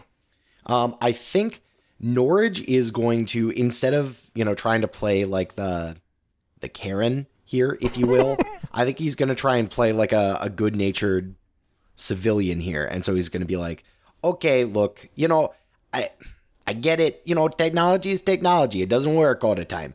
But that being said, my friend, I would like to speak to, the representative that's around here just to make sure everything's all good. Make sure everything's kind of up to board here." And the man's like, of course, yes. We can arrange that. There's definitely a representative here. I'm so sorry. Errol, you kind of help Norage stand up, and as you guys kind of go up, and the crowd kind of starts dispersing. Everyone sees that Norage is okay. Norage, you're being led kind of back over towards the Eastinghouse booth. Ignatius, you sense Archimedes come back down, and he kind of nods his bird head over towards Nar Bonegrinder's booth and the mechanical monk. And as you kind of look over, you see Nadia Bison walking away from that area.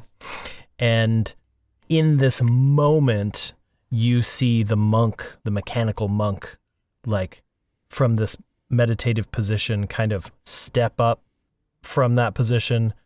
His eyes like turn and look over towards Norage and go red. And it starts sprinting T-1000 style towards Norage and this crowd of people. Uh-oh. And that's where we're going to take a break. Okay, so break time. We'll be back in a little bit. So for this first half, we were joined by Errol Corvabow. Yeah, go ahead. Sorry, I forgot. Errol's striking a pose in these new boots, and he's just looking like, oh, new boot goofing. And Ignatius. Looking at the running robot thinking, well, this certainly can't be good. And then Norage. I think Norage turns his head, sees this monk running at him, and he's just like, oh, cripes. And actually, we have a review, I believe, also. Okay. That we do. So, make sure to write reviews, because if you do, we will read them on the air. This review comes from EM Kiziar 5.16, and 5-star review. Thank you very much. Stating, I just started listening via Spotify from the first available episode, and now I'm at Ghost Tea Party. I love everything about the podcast, especially how innocent it is. I recommend the show to everyone, and I'd love to join someday. My love to Dr. Crud III, Beans, Olive, Nesgrax, Furious Johnson, Jenny, Tanager, Curry, Raincloud, Moonglow, Boltzmann, Aaron, Oren, Rolo Specklebottom, Meerkat, Mocha, Riffman, and I'll never forget you, Sitara. Thanks to all the other members as well. Please keep making the same phenomenal content. Well, thank you very much, M. Kiziar 5.16. And if you send a review in, we will read it at a future date. Wonderful. All right. We'll see you in a bit. Today's mid-episode shoutout is from Stu_Prek, who says, quote, B-E-A-T, beat 'em. B-U-S-T, bust 'em. Beat 'em, bust 'em, that's our custom. Go Blue Jays, end quote. You can arrange for us to read your shoutout at firebreathingkittenspodcast.com through our partnership with Buy Me a Coffee.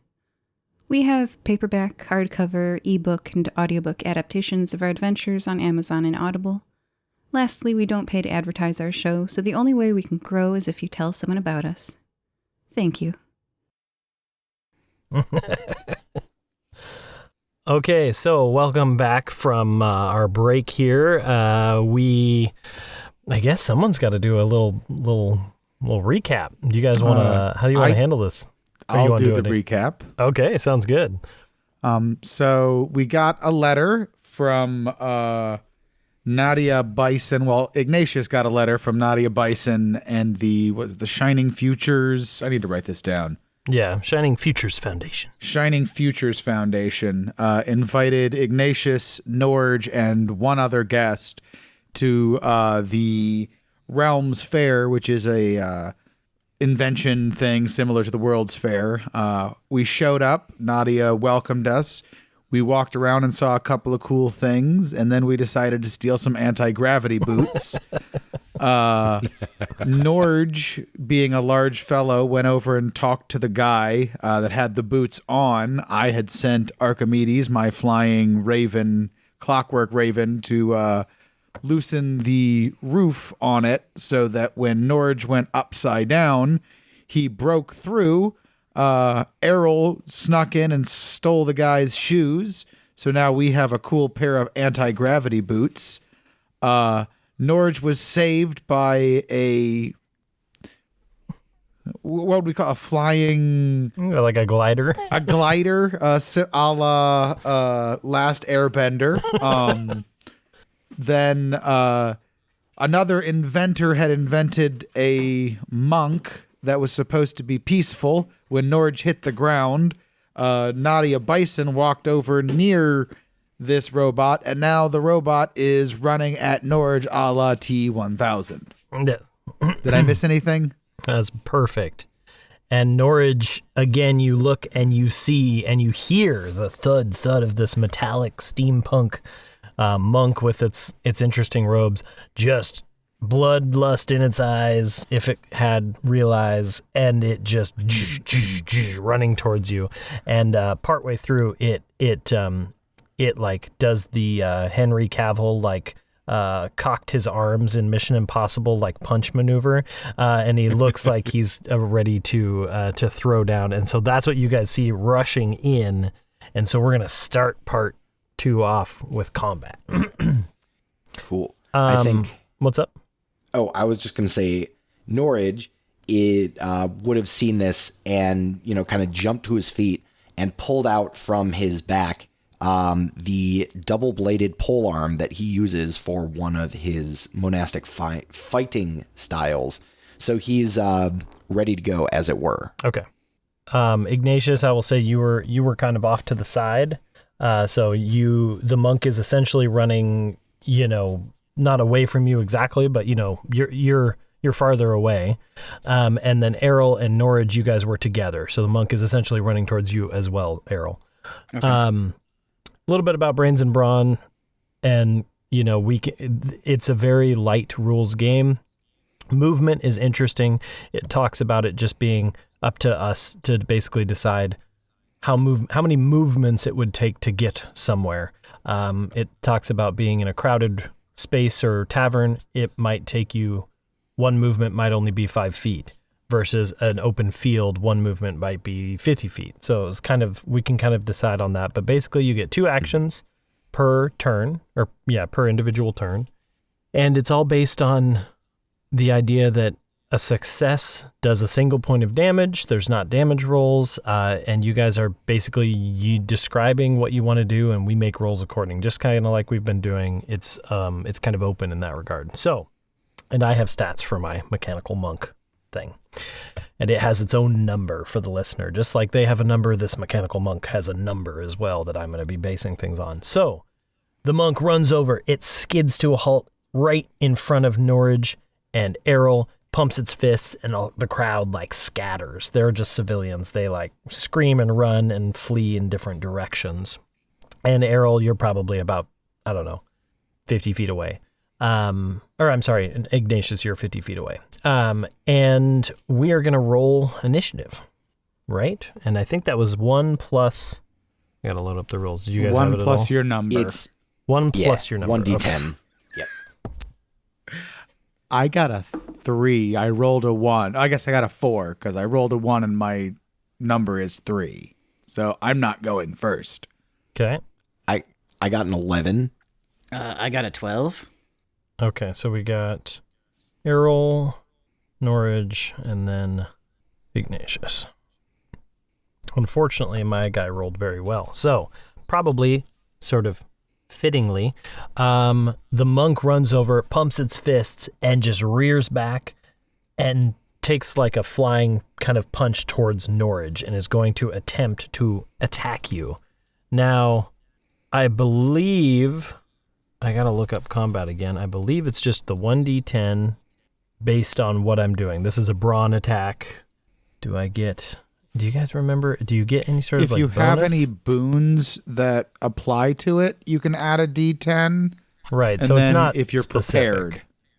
Well, I think we'll go with he was prepared because he rushed over and is trying to punch you, but does not have any boons that help him in attack. So I'm going to roll. He has to get below for brawn, correct? Yes. So I got 1 success and 1 failure. So the punch comes over and hits, but you're able to maybe move slightly out of the way, and it collides with your shoulder and you feel this metallic like clang hit you. And so one success means you take 1 PD of damage, or 1 PD. And so there you go. And then now it would be Errol's turn. I don't have that good of a combat score. So two actions. Does one of those have to be a movement? I was having trouble finding that. You can do any 2 things. Either Okay. move, attack, move. Like, you have 2 actions to do anything. Okay. So, Telltale, is there, would it be an action to like observe this thing and see if there's any like specific weak points, or any sort of openings in its mechanical? Yeah, like take a moment to like do an analysis of it. Would that be brains for this? Yeah, for sure. Okay. So, I don't have a boon for this. I don't know. Would I be prepared? Is this... I don't think you'd be prepared. Okay, so it's just going to be... moment. So a D10. Okay, that's cool. I got a 2, so I failed. Okay. And I would say it's less that you failed and more that you look at this thing and it's just a big metal, like the casing of it is pretty strong. Like you would probably, maybe if you could get to the interior, you could do something, but it's just like a robot. Like there's not a lot to it and it looks pretty tough. Okay, so since I don't see a specific weakness, I do have in my inventory, I have a bottle of Glissant family olive oil, and I want to attempt to chuck it at this thing. And my ideal situation would be to splash it underneath its feet in an attempt to make it lose its footing. Oh, okay. But overall, anything that this olive oil could do to gunk up its system or anything like that would work. So I don't know, would this be brawn or brains? I'm not sure on that one. Well, if you're trying to like break a vial of olive oil, I'm going to say that's brawn, maybe? Okay. I don't know. What do you guys think? I feel like that's a strength truck. Yeah. Unless you want to roll whether the idea will work or not, then I would say it would be brains. Now, does the bottle of olive oil count as me being prepared? Sure. I don't care. Yeah, I mean, you had it on you and you thought about it, so that's preparation in a way. All right, I'm gonna toss it. Okay. Ooh, I got oh, this isn't good actually. Yeah, I got 0 successes. I got a 10 and a 5. Uh-oh. So you toss the oil. It does explode. It hits the machine, but maybe not what you were expecting. It lubricates all the gears, and the machine is actually working better than before. And it seems to even be moving maybe just a little bit faster. Norage, that didn't go like I planned. I'm so sorry. Oh, that's okay. I think I got something that can take care of that for you. And it's your turn, Norage. Okay. Isn't it? So, What's up? That's why Norage hasn't gone yet. Sorry. Yeah. okay. So Norage, so this mechanical monk, is it like right up on Norage basically? Yeah, he doesn't have a weapon. He punched you, so he's within punching range. Great.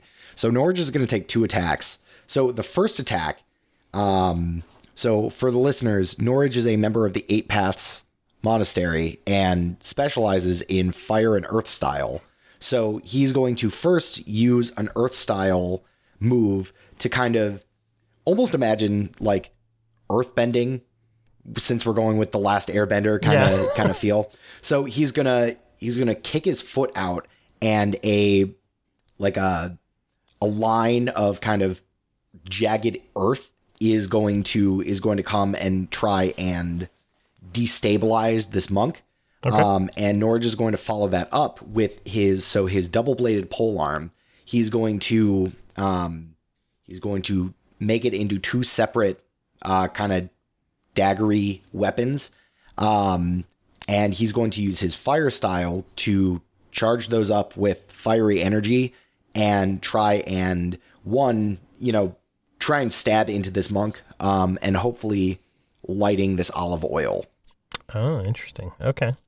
So this is going to be So for each attack, I'm going to get 1d10 from the base, a second d10 from the martial arts prowess boon, and are we going to call this prepared? I don't think the first attacks are prepared. I'll maybe like, I don't know. It seems like you wouldn't be necessarily prepared as much as reactive in this moment. Okay, so the first one is so the earth style, the destabilizing strike, I'll call it. That's going to be 1 success and 1 fail. And then do you want me to roll the other one as well? Yeah. All right. The other one is going to be 2 successes. Okay, so for the first one, were you trying to like destabilize his footing, or were you trying to do damage? I'll say I was trying to destabilize his footing. Okay. If that's the case, you basically you get it up under one of his feet, but maybe in a move like that you might recognize, he's able to like reposition his body in such a way where he catches his balance, but he's stepped back away from you guys. And then for the second 2 attacks that would just do damage, you had 2 successes, right? Yes. Giving you a clue as to one of his boons. One of them hits, and then the other one that seems like it should have success, he's able to block. And he has a defense, basically, towards deflecting things. So you've done some damage to my guy, but there you go. And if that's there, then it would be Ignatius's turn. Next. From where I'm standing, can I see Bone Crusher? Bone Grinder. Bone Grinder, excuse me. Yeah, you got to get it right. Yes, in that you probably saw him freak out as his machine came and attacked you, and he's rushing over and he's doing something at his booth. So for where you are, he's probably closer to you than the machine, but he's rummaging and he's doing something at his vendor booth type thing. I am going to rush over to him. Okay. And ask, how do you turn the dang thing off? And he turns and looks at you and he says, "That's what I'm trying to find, my kill switch." And he's like going through the drawers and trying to find it, and he's just like throwing stuff everywhere. I'm going to use my turn to help him and try my best to find this kill switch. Okay. Do you want to roll a brains? Sure. And I think your observant would go into this. Awesome. Also, I think I will allow you to still do something, because unless, I guess, oh, I don't know. I guess you talk to him. That could be a turn. Well, not sure. I got 2 successes. Okay. So you are able to spend a moment going through all this stuff, and then finally your eye catches this like bronze cylinder with like a notch cut out at the end, and it just looks correct. So you point it towards Nar, and he says, that's it. Now we just got to get it in the thing. Do I see what he means by in the thing? He takes the little key thing from you, and he turns you around, and he taps you in the back of the neck. Right about there. As you're 2.5 feet tall. Is there another glider staff nearby? I think Norage has the glider staff nearby him. There's not a second backup glider staff? No, it came like as part of the monk. I got an idea. And this thing's 10 feet tall? Yeah. Okay.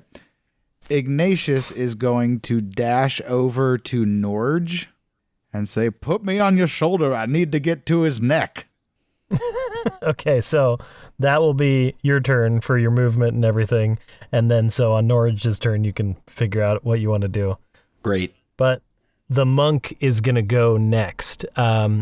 He does not have a lot of intelligence behind his eyes. It seems more reactive, but he goes into this like defensive stance, and then he is going to try to trip Norage. And Norage, he's definitely focusing on you in this. So he's going to try to sweep out your feet, but he doesn't have a boon for this. So what do I got to do? Under brawn. Man, I'm rolling way too high. Oh, no. No, in a bad way. I got over my brawn of a character that has a very high brawn for both of my rolls. So he fails for his leg sweep, right? Because it's under brawn. Yeah. Yeah, so he goes to sweep, and you are able to Norage your way out of the situation. Sweet. But he's going to spin around, and he is going to try to, he's going to go into like a defensive stance as his second action. Errol, you're up. Use the anti-grav boots. I thought about it, but we're all like the rest of you will go flying too. Fair point. I do have a rapier. I'm going to draw my rapier. I don't do very well in combat, but I'm going to attack him and attempt to get his attention towards me so that he's at least facing the opposite direction, so that if Ignatious does get an opening, he can place the thing in its neck. Okay. And I will, if I didn't say that, I'm going to go to the opposite side of Norage. Cool. And I'm going to say, "Hey, metalhead." And then I'm going to try and... would it take me an action to move into that location? Because I wasn't... I think as long as you're like still within melee range, I don't care. It'd be more of like if you're moving to do something else. But since you're just kind of shifting, that's fine. Okay. All right. So I'm going to use, for this first roll, I'm going to use my honor roll. Oh, nice. And this is bronze, so every success counts in this case. Can I say I'm prepared for this one? Do you need to, or what is... Well... Because you have your attack, and then... Yeah, I see what you're saying. That's fine. You can roll 3d10. Ooh, I got a 2, so I got 1 success. That's better than none. 1 success? Okay, so you go around to that side, and you're trying to do a rapier attack? Yes. Okay. If possible, I was trying to get his attention more than anything.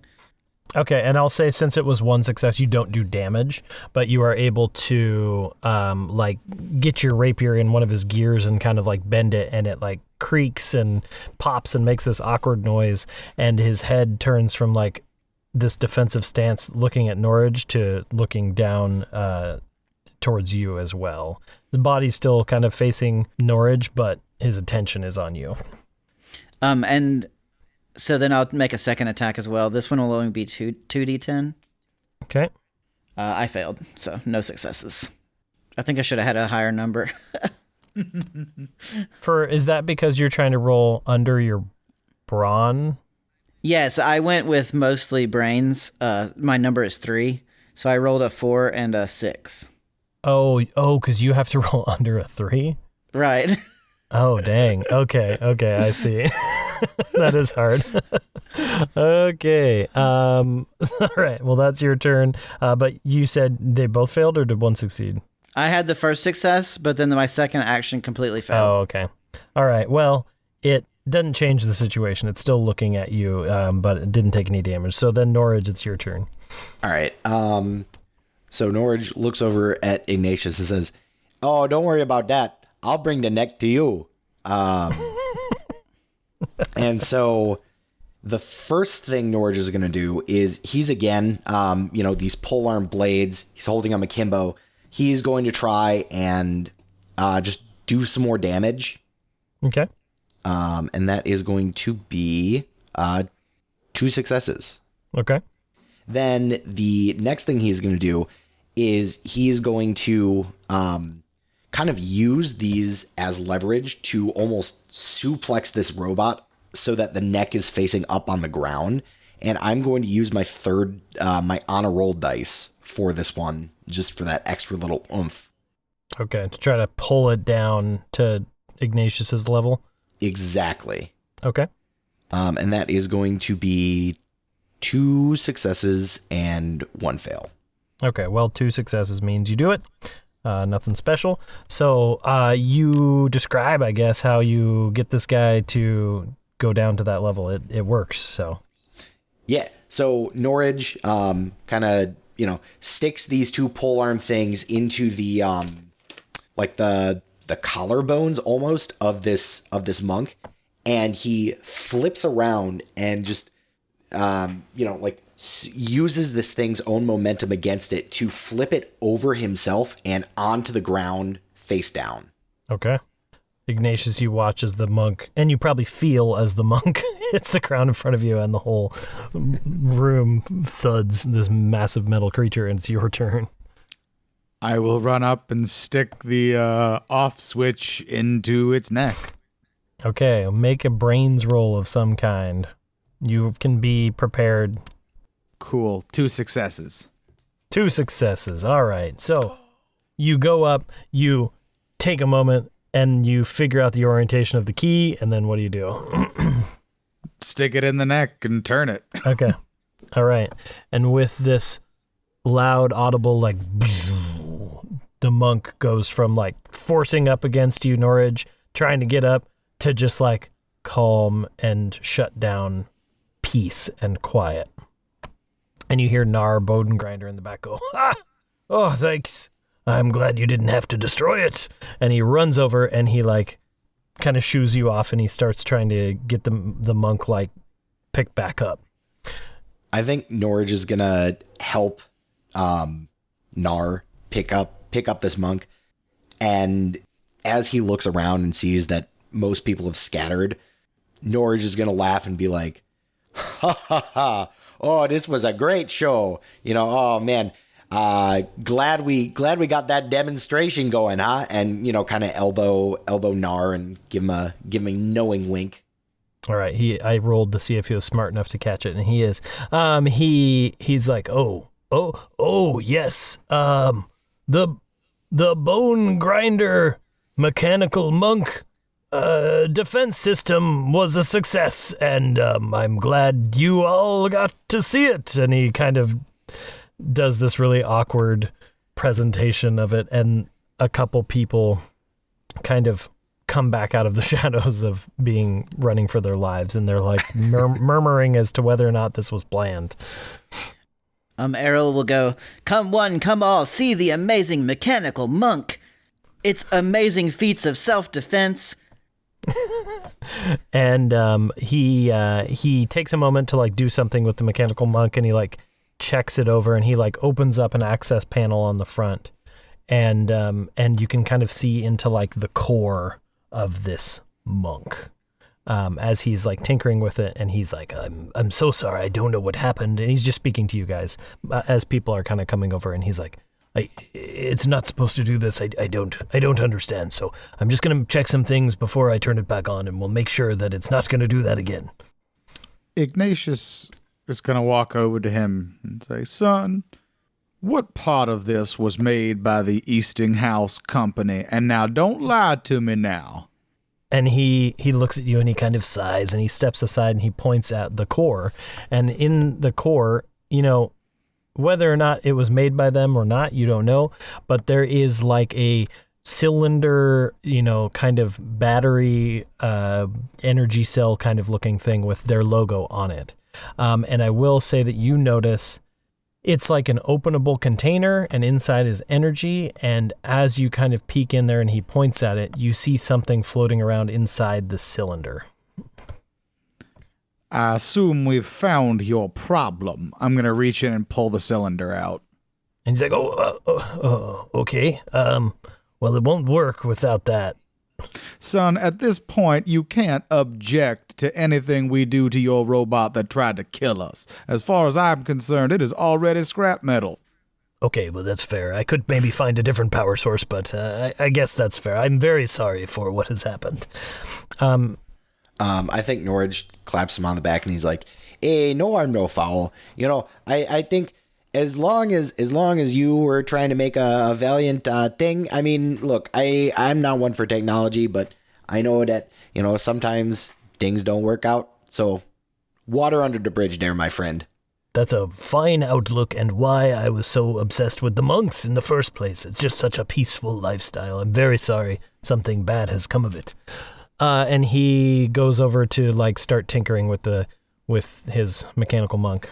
And Ignatius, you're able to see that there seems to be a piece of paper floating around inside this energy cell thing. Ooh. Can I read anything on it? It seemed, yeah, you can read, you'd have to like open it to and it's not like you're going to open it and like cause some sort of thing. It's just like there's a cylinder with like an energy thing in there, and for some reason there's a piece of paper floating around in there, and there shouldn't be. That's not normal. You've seen energy things like this before. Then I'm going to open it and see what it says. Okay, so you pull out the piece of paper, and on it, in a very sort of quick hand script, is the handwritten note that says "for brimstone," and that's all it says. So I read that aloud and ask my companions, does anyone know what "for brimstone" might mean? Oh boy. Well, the minute that you say "for brimstone" out loud, you guys see Norage's whole demeanor changes. So, he's talking with Nar, kind of a, relaxed stance, smile on his face. As soon as you say "for brimstone," you see he stands up straight, rigid, like definitely no longer relaxed, on high alert. And you see Norage's eyes glaze over where they normally are red and bright. It's now completely black. And Norage is standing there almost automaton-like, kind of waiting for his orders, if you will. And for the listeners, this is Norage's transformation to his kind of sleeper agent self as a member of the Shadow Cabal, which is a league of assassins. This is also one of the forbidden styles of the 8 paths due to the tendency to use poison weapons and hidden blades and, quick kind of assassination moves. Errol, I done think I screwed up. Hey, big guy, you all right? Norage just kind of looks down to Ignatius. Doesn't necessarily do anything, but he just kind of looks down at him wordlessly. And probably mimicking the mechanical monk a little bit. Yeah. Definitely very like rigid. And I guess, normally when these types of things happened in Norage's past, they would be given orders, and, once the orders are given, then Norage carries them out. So he's in kind of a holding pattern, so to speak, waiting for, somebody who is authorized to give said orders. Ignatius is going to be like, can you come back to us? I would like to go over in front of Norage and look at him, and I'm going to say, Norage, are you okay? Is there anything we can do? I don't know. I guess Tellteller, is there anything else that this would bring about? I think what happens is, after a period of time of you kind of being blank, nothing does happen, and slowly you kind of come back to yourself. After probably kind of an awkward 2 minutes of you guys dealing with blank-faced and eyed Norage. So I'll say very slowly, nobody gave you those orders. Nothing came of it. So you kind of start relapsing back into your normal personality. Mm-hmm. Yeah. And so I would say the transformation is, complete either when the order is carried out or after a few minutes of no order. And so, a couple minutes later, Norage's eyes, they almost unglaze back to his normal bright red, and Norage's stance, relaxes. And Norage just kind of looks around, and he kind of looks at Ignatius and Errol, assuming that there's probably some sort of surprise. And he's like, what, So what we figure out about the robot, eh? So I don't mean to be rude, but what the hell was that? What was what? Your eyes We were talking about the robot. Your eyes went black, you stood there real rigid for a couple of minutes, and then, like you had a big poop, you relaxed and you came back to us. I think Norage's face kind of goes pale. And he looks like nervous for a second, and he quick kind of grabs Ignatius again, puts him on his shoulder, and not like in a, like a rough way, just a quick way. And this is kind of Norage's way of stealthy. And he's like, what happened? Did I do anything? And this is probably the most serious you've ever heard him. No, you just kind of stood there and looked at us. You didn't say anything. You just got real rigid. It kind of freaked me out there. Norage is, physically relieved at the fact that nothing happened.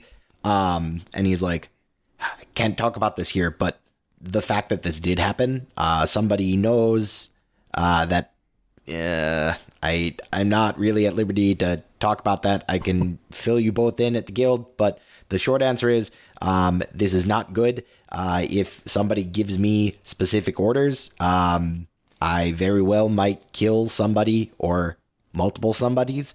So we don't want that. And the fact that there's that piece of paper in there means that somebody who has access to this monk core knows about this, and this is not a very peachy situation here, fellas. Is there a way to turn it off in case they turn it on again, or like give orders to you like kill those guys over there and not us over here? Well, it's kind of one of those things like a authorized user. You have to be the one to, kind of put me into that. And not necessarily, saying this word, which you should not say around me. Please do not. It has to be the one who, has the intent to do that.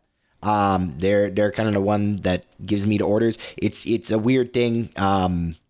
Now, hypothetically, what would happen if you were in that state and I said that word a second time?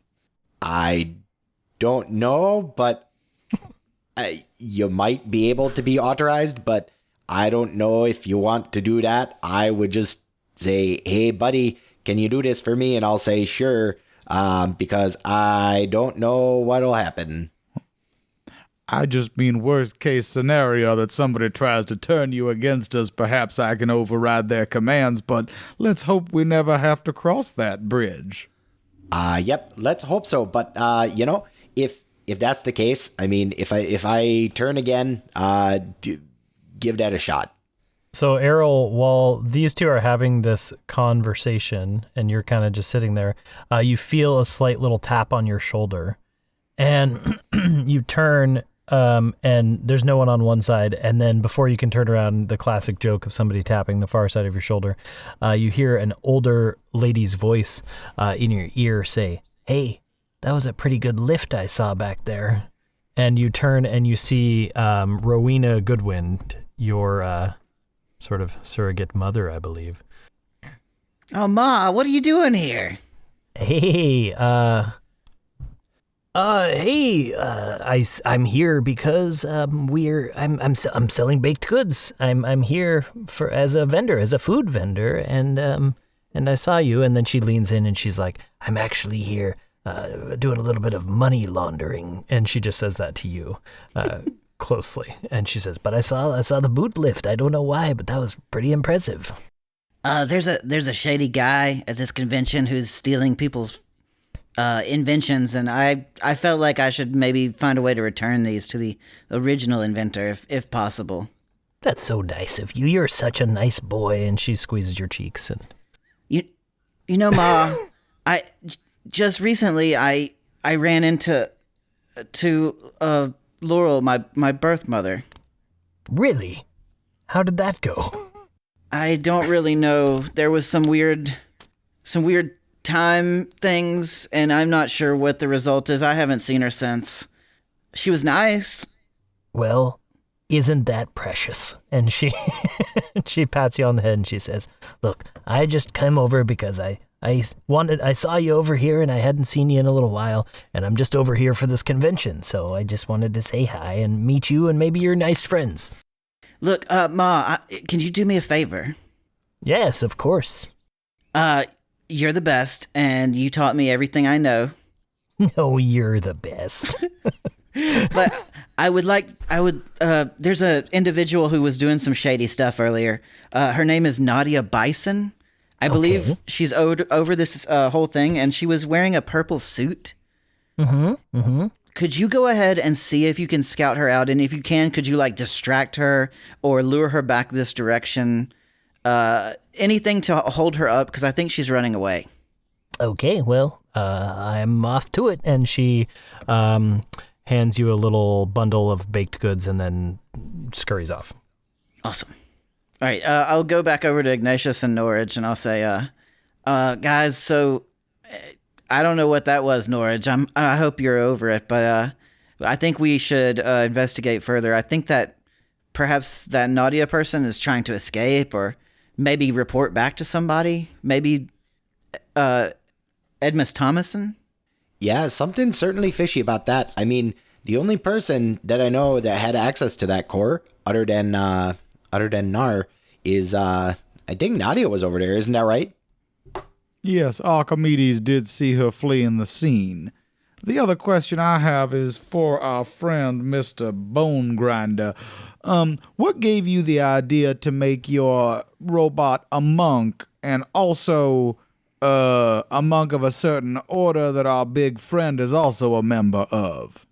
Well, I mean, I said before, I spent some time around the monks, trying to learn a little bit about their ways and their peaceful lifestyle. But there was a monk who I talked to a bit, and she was this nice older lady, and yeah, she kind of gave me the idea of maybe designing my monk very specifically around that style, that monastery.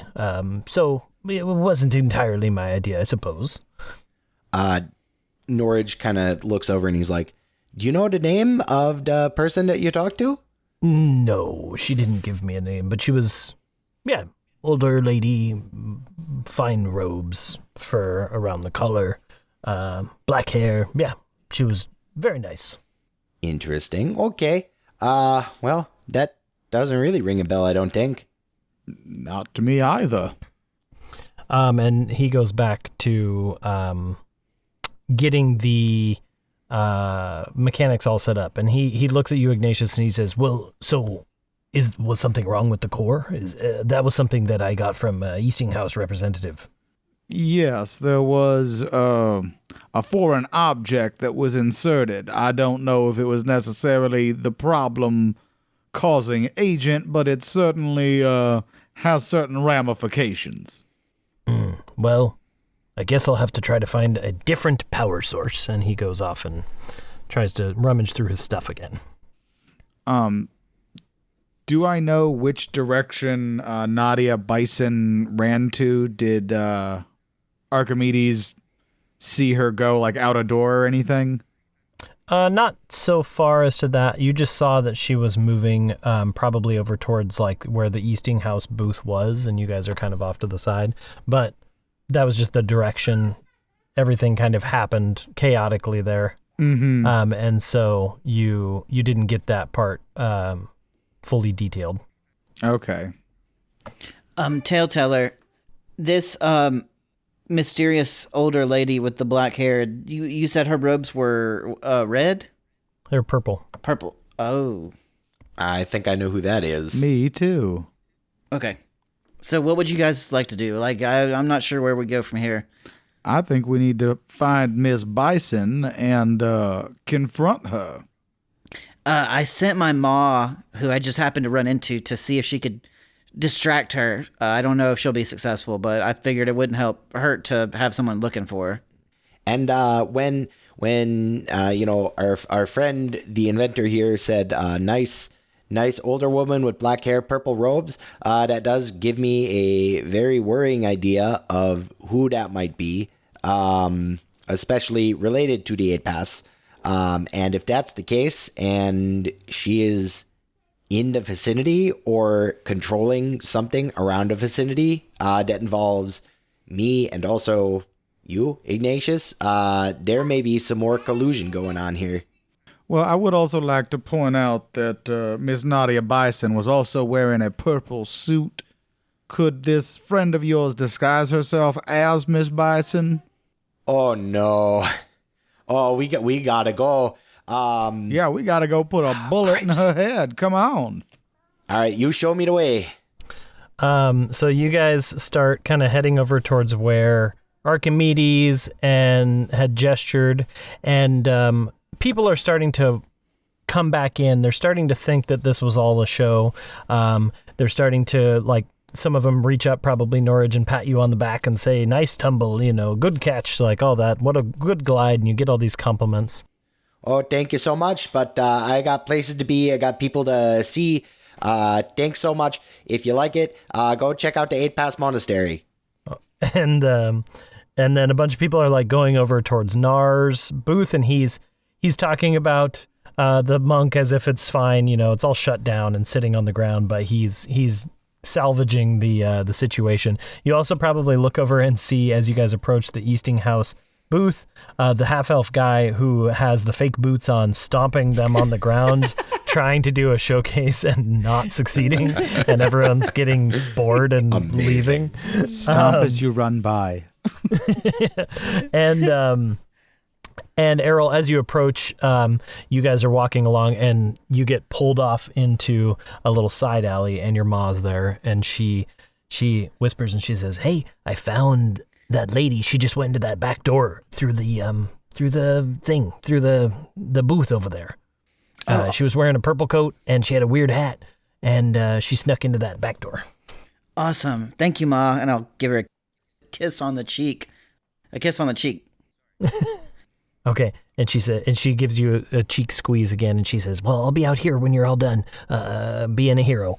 And she goes about, and then you see her like go off and start doing like shady money laundering deals with a different vendor. I don't know.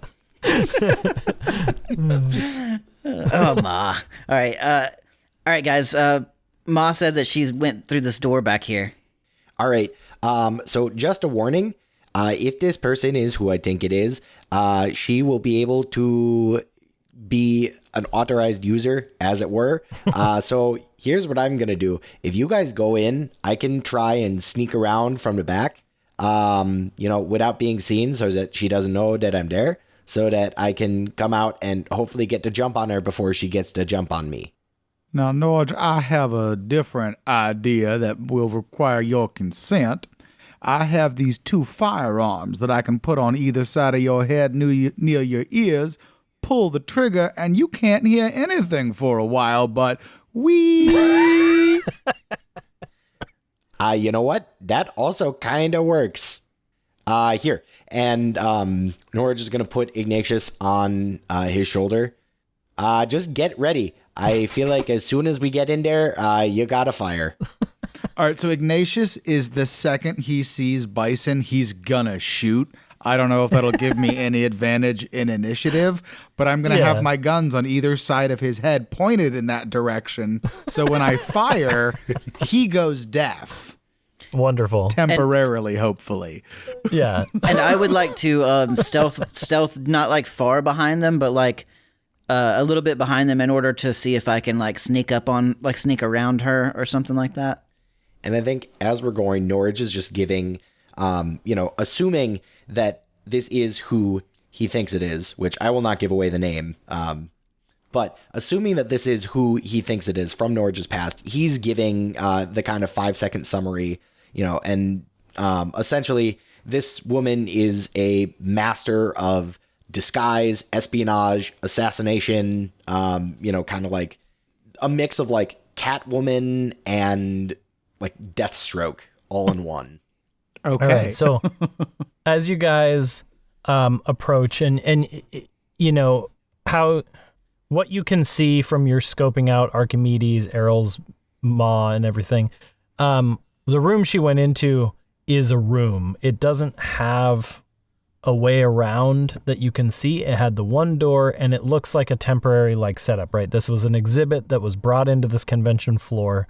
It's a very large Eastinghouse Company exhibit, but it's still like a temporary structure that probably I would say is about 40 foot square. And there's a single door that went into it. And so you can't necessarily see anything. It's an enclosed space. And that's kind of the visual you get. Also, you get the half-elf guy frustrated at the boots, trying to get people to come back and look kind of at the front of the exhibit. All right, I think we just got to go in guns blazing. Pun definitely intended. Well, I'm on your shoulders, so I am beholden to anywhere you go. Telltale, would you like me to make a stealth check or? Depends on how you guys want to approach. It sounds like Norage wants to go guns blazing. You want to hang back and kind of wait and see? Yeah. I want to. I'm not that great at frontal confrontations, so Okay. I would like to hang back and see if I can stealth in after they enter to try and sneak around her a little bit. Okay. Also, one thing I wanted to point out to Ignatius and your observant thing, where you guys are, I forgot to mention this earlier, but also by the Eastinghouse booth, if you guys are interested in the other exhibits, they had the grav boots, but then the other one that was on this, because it was six main things around. The other ones that are over here there's a pair of goggles nearby that the booth is kind of being unattended right now, that with all the hubbub, the guy's missing. So there's a pair of goggles that are kind of emitting a light nearby. And then there's also that orb that I mentioned that you don't know what it is. If at all you guys were interested in checking them out, I'm not saying do it. I'm just saying they're there if you want in your plan, and we're going to go from there. Ignatius is going to run over and see what they are. Okay, so the goggles that you can put on are a pair of goggles that emit a light from them. And so basically it helps you see in the dark, but it also emits a blinding light out from you. So it's basically you can see it and no one else can, is kind of the idea. And then the orb is this cool device that is showing electric energy, static energy being sucked into the orb, and then that orb is then depositing energy into little cylinders that become batteries, or it's powering stuff. It's kind of this transitional point of being able to take raw energies and turn them into something else. Ignatius is going to grab both of those things and write an IOU, because I could see how both of these would be useful in a situation. And in fact, I put the goggles on Norage, so when he sees her, he will be deaf and she will be blind. Okay. If Norage is okay with wearing Yeah, I was those. going to say. I think they're a little small, but he's okay with this. Man. Okay. So yes, you have these mesmerizing goggles, or mesmo goggles, as I called them. And basically, just emitting light that you can see through, but people can't look towards you, basically, is kind of the idea. And so if you want to put them on, you put them on your head, and you look ridiculous. You have crazy fluorescent, vibrant colored lights shooting out from your eyeball area. Amazing.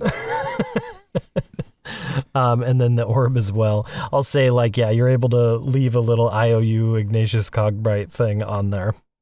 And you guys... Well, I'm not trying to steal them. I do intend on returning Just it. useful. Okay. Yeah. Telltale, I actually have a question real quick now that we're just taking a pause for a second. When I saw these boots being used, is it only people... Are the people affected only the ones who were in the initial blast, or is it anybody who enters the area? It would have been anyone who entered that area.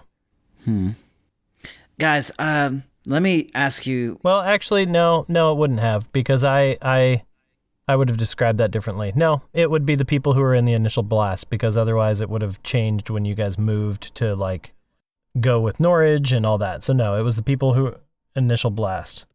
I probably wouldn't have been able to get the boots either because I would have been floating, huh?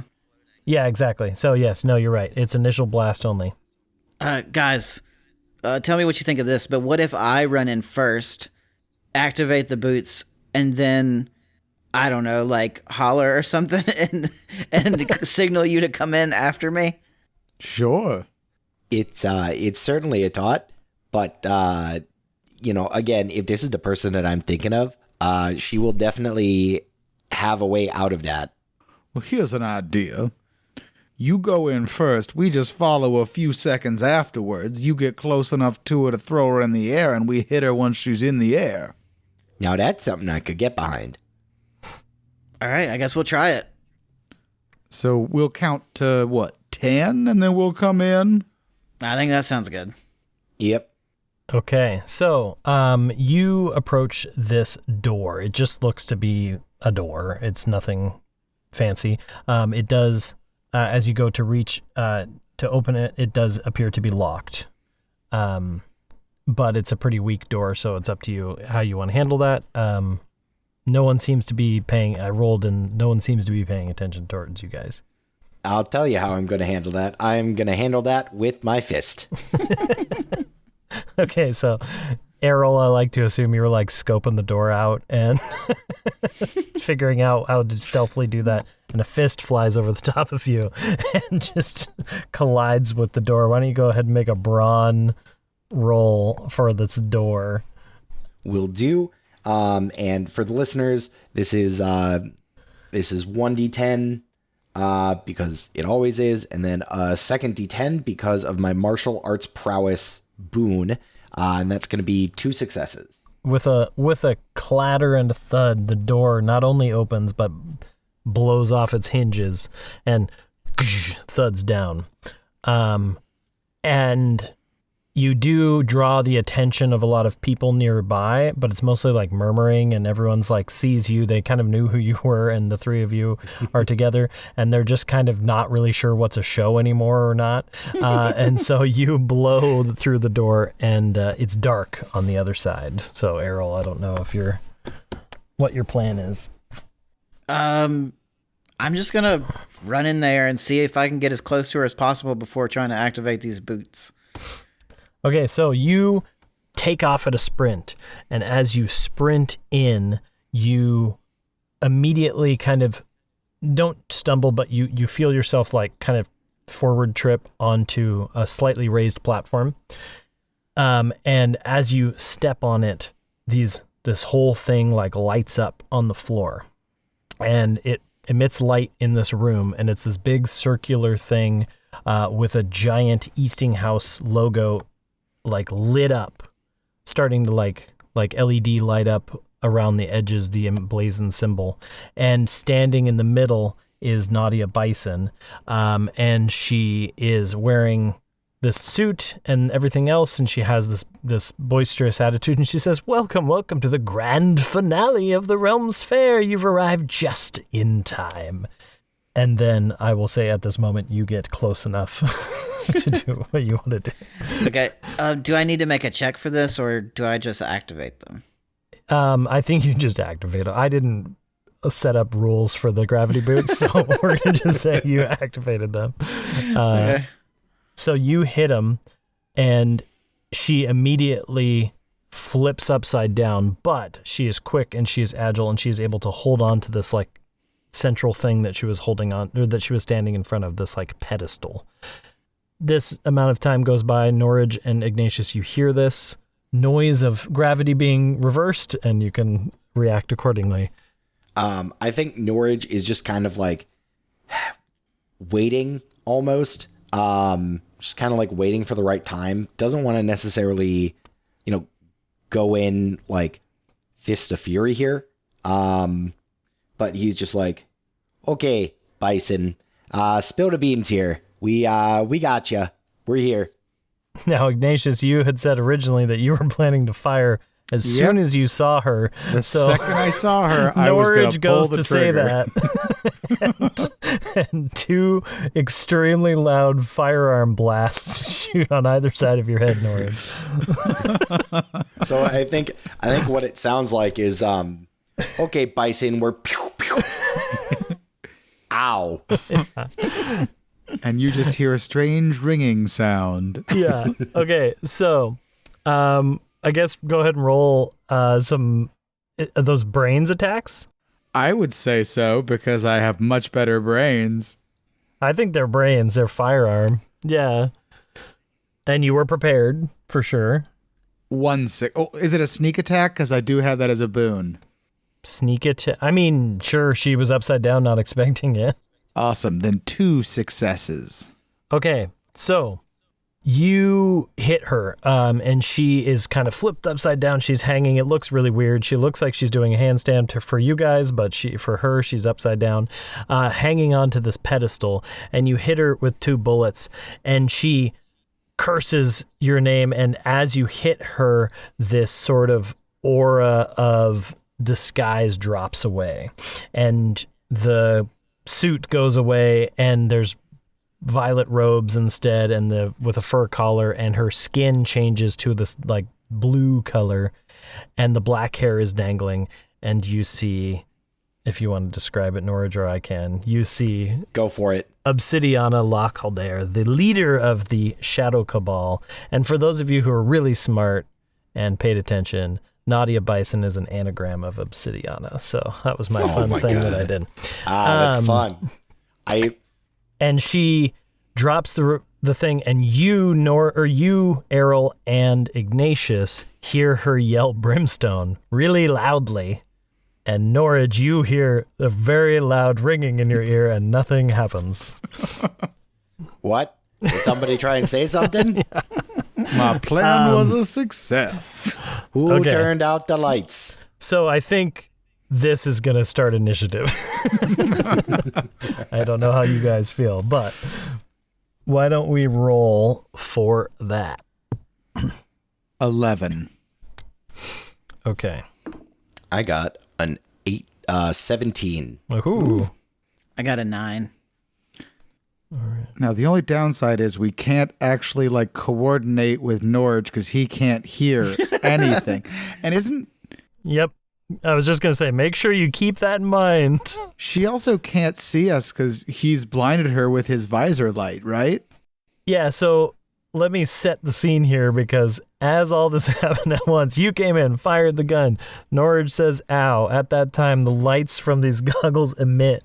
I think, unfortunately, Errol, it's hard for you to see too, because you were near her, and suddenly this bright, mesmerizing light goes through. But Norage, you can see fine. Nothing's changed for you at all. And So would you say that he blinded her with science?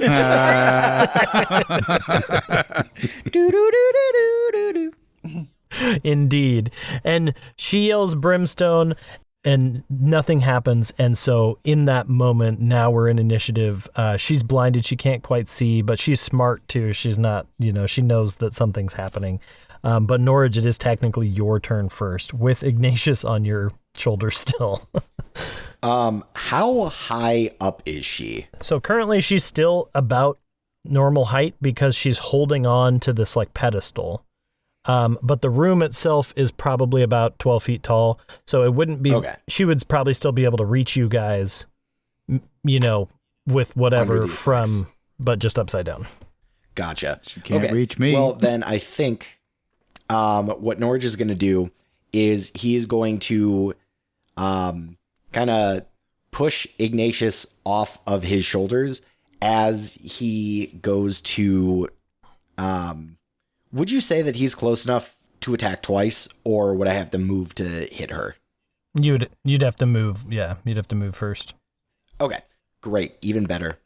And there's like this raised platform that Errol found with his foot that you would like step on. So it's probably, I would say she's probably 20 feet away from you or something. Okay, so Norage kind of looks at Obsidiana, and he's like, And this is also like he's screaming this because he doesn't know how loud he is. I'm not going to do that, but just so he's like, if I could get mad, I'd be real angry right now. And so he kicks off this platform and he goes into like a running, almost like a Naruto, like a ninja run. And so he, from his feet, you see jets of fire. I'm like, we're 3 for 3 on Last Airbender references. Yeah. Like imagine, so these jets of fire come out from his feet like a rocket, and he just screams forward and just like tries to punch through her head. All right. Amazing. Okay, why don't you go ahead and make your brawn roll with that? All right. That is going to be 2 successes. 2 successes. So 2 PD. Okay. Yes.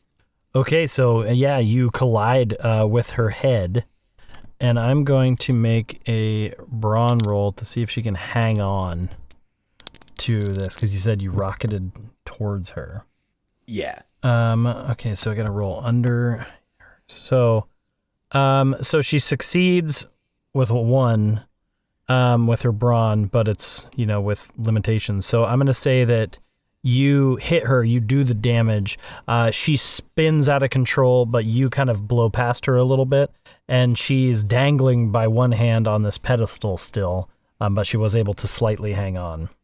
And she's, believe it or not, already, that was a big hit.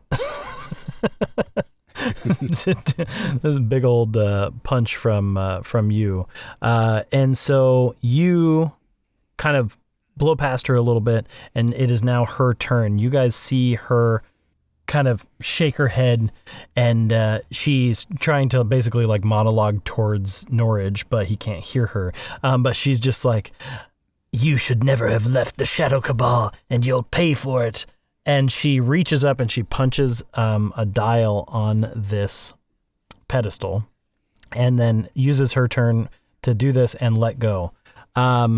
As she lets go, she flies up to the roof, and you guys see this energy like rush out from this platform. And she just says, "Welcome to the grand finale." And this huge light courses across the floor, and then nothing seems to immediately happen.